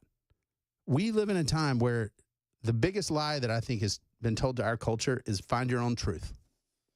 Just, whatever your truth is, whatever Chris Webber's truth is, whatever Ken's truth is, any of those things, go find your truth. And so we erode the truth so that it doesn't exist. And we find people that tell us what we want to hear. If you're only listening to what you want to hear, that verse is talking about you. And I'm guilty of that, because it's hard to hear things that you don't want to hear. It's hard to hear disagreement. But man, you want to talk about cancel culture and the other things that we've seen that, particularly as conservatives, we say we don't like. Well, that's what we really are saying we don't like. We don't like folks that only listen to what they want to hear and won't listen to sound teaching. They won't listen to people who are having the back and forth. And I'm trying to bring that for your consideration. I know Matt does it. I know Chris does it. I know Chad does it. Dan, you got people that want to help educate you, bring the facts to you, and have the discussion with you. So be willing to have it. And when your neighbor comes up to you and whispers, I'm a Democrat, they're like, okay, you can say that louder. I'm still your friend. And that's how we build the coalitions we need for America to continue to be awesome. I have no interest in trying to run a country with one political party indefinitely, because parties like people change over time. Yesterday's Democrats, tomorrow's Republican, and we need to be mindful of that. Again, I have had an excellent time with y'all this evening. I've learned a lot from you guys. I've learned that y'all care a whole heck of a lot about education in Tennessee, and these issues will continue to matter. They will continue to be debated, and go make sure that you're communicating with your elected official. As much as I appreciate you texting me or calling me or having the discussion, it really matters that you call them and say, here's what I think about it. I don't care whether you agree with me or disagree with me. Let them know. If you're not sure, go to votesmart.org. It's a great place to find their numbers and the contacts. Go do it. Thank you for your time today. I'm Cameron Smith. This is the Matt Murphy Show, and you're listening to Super Talk 99.7.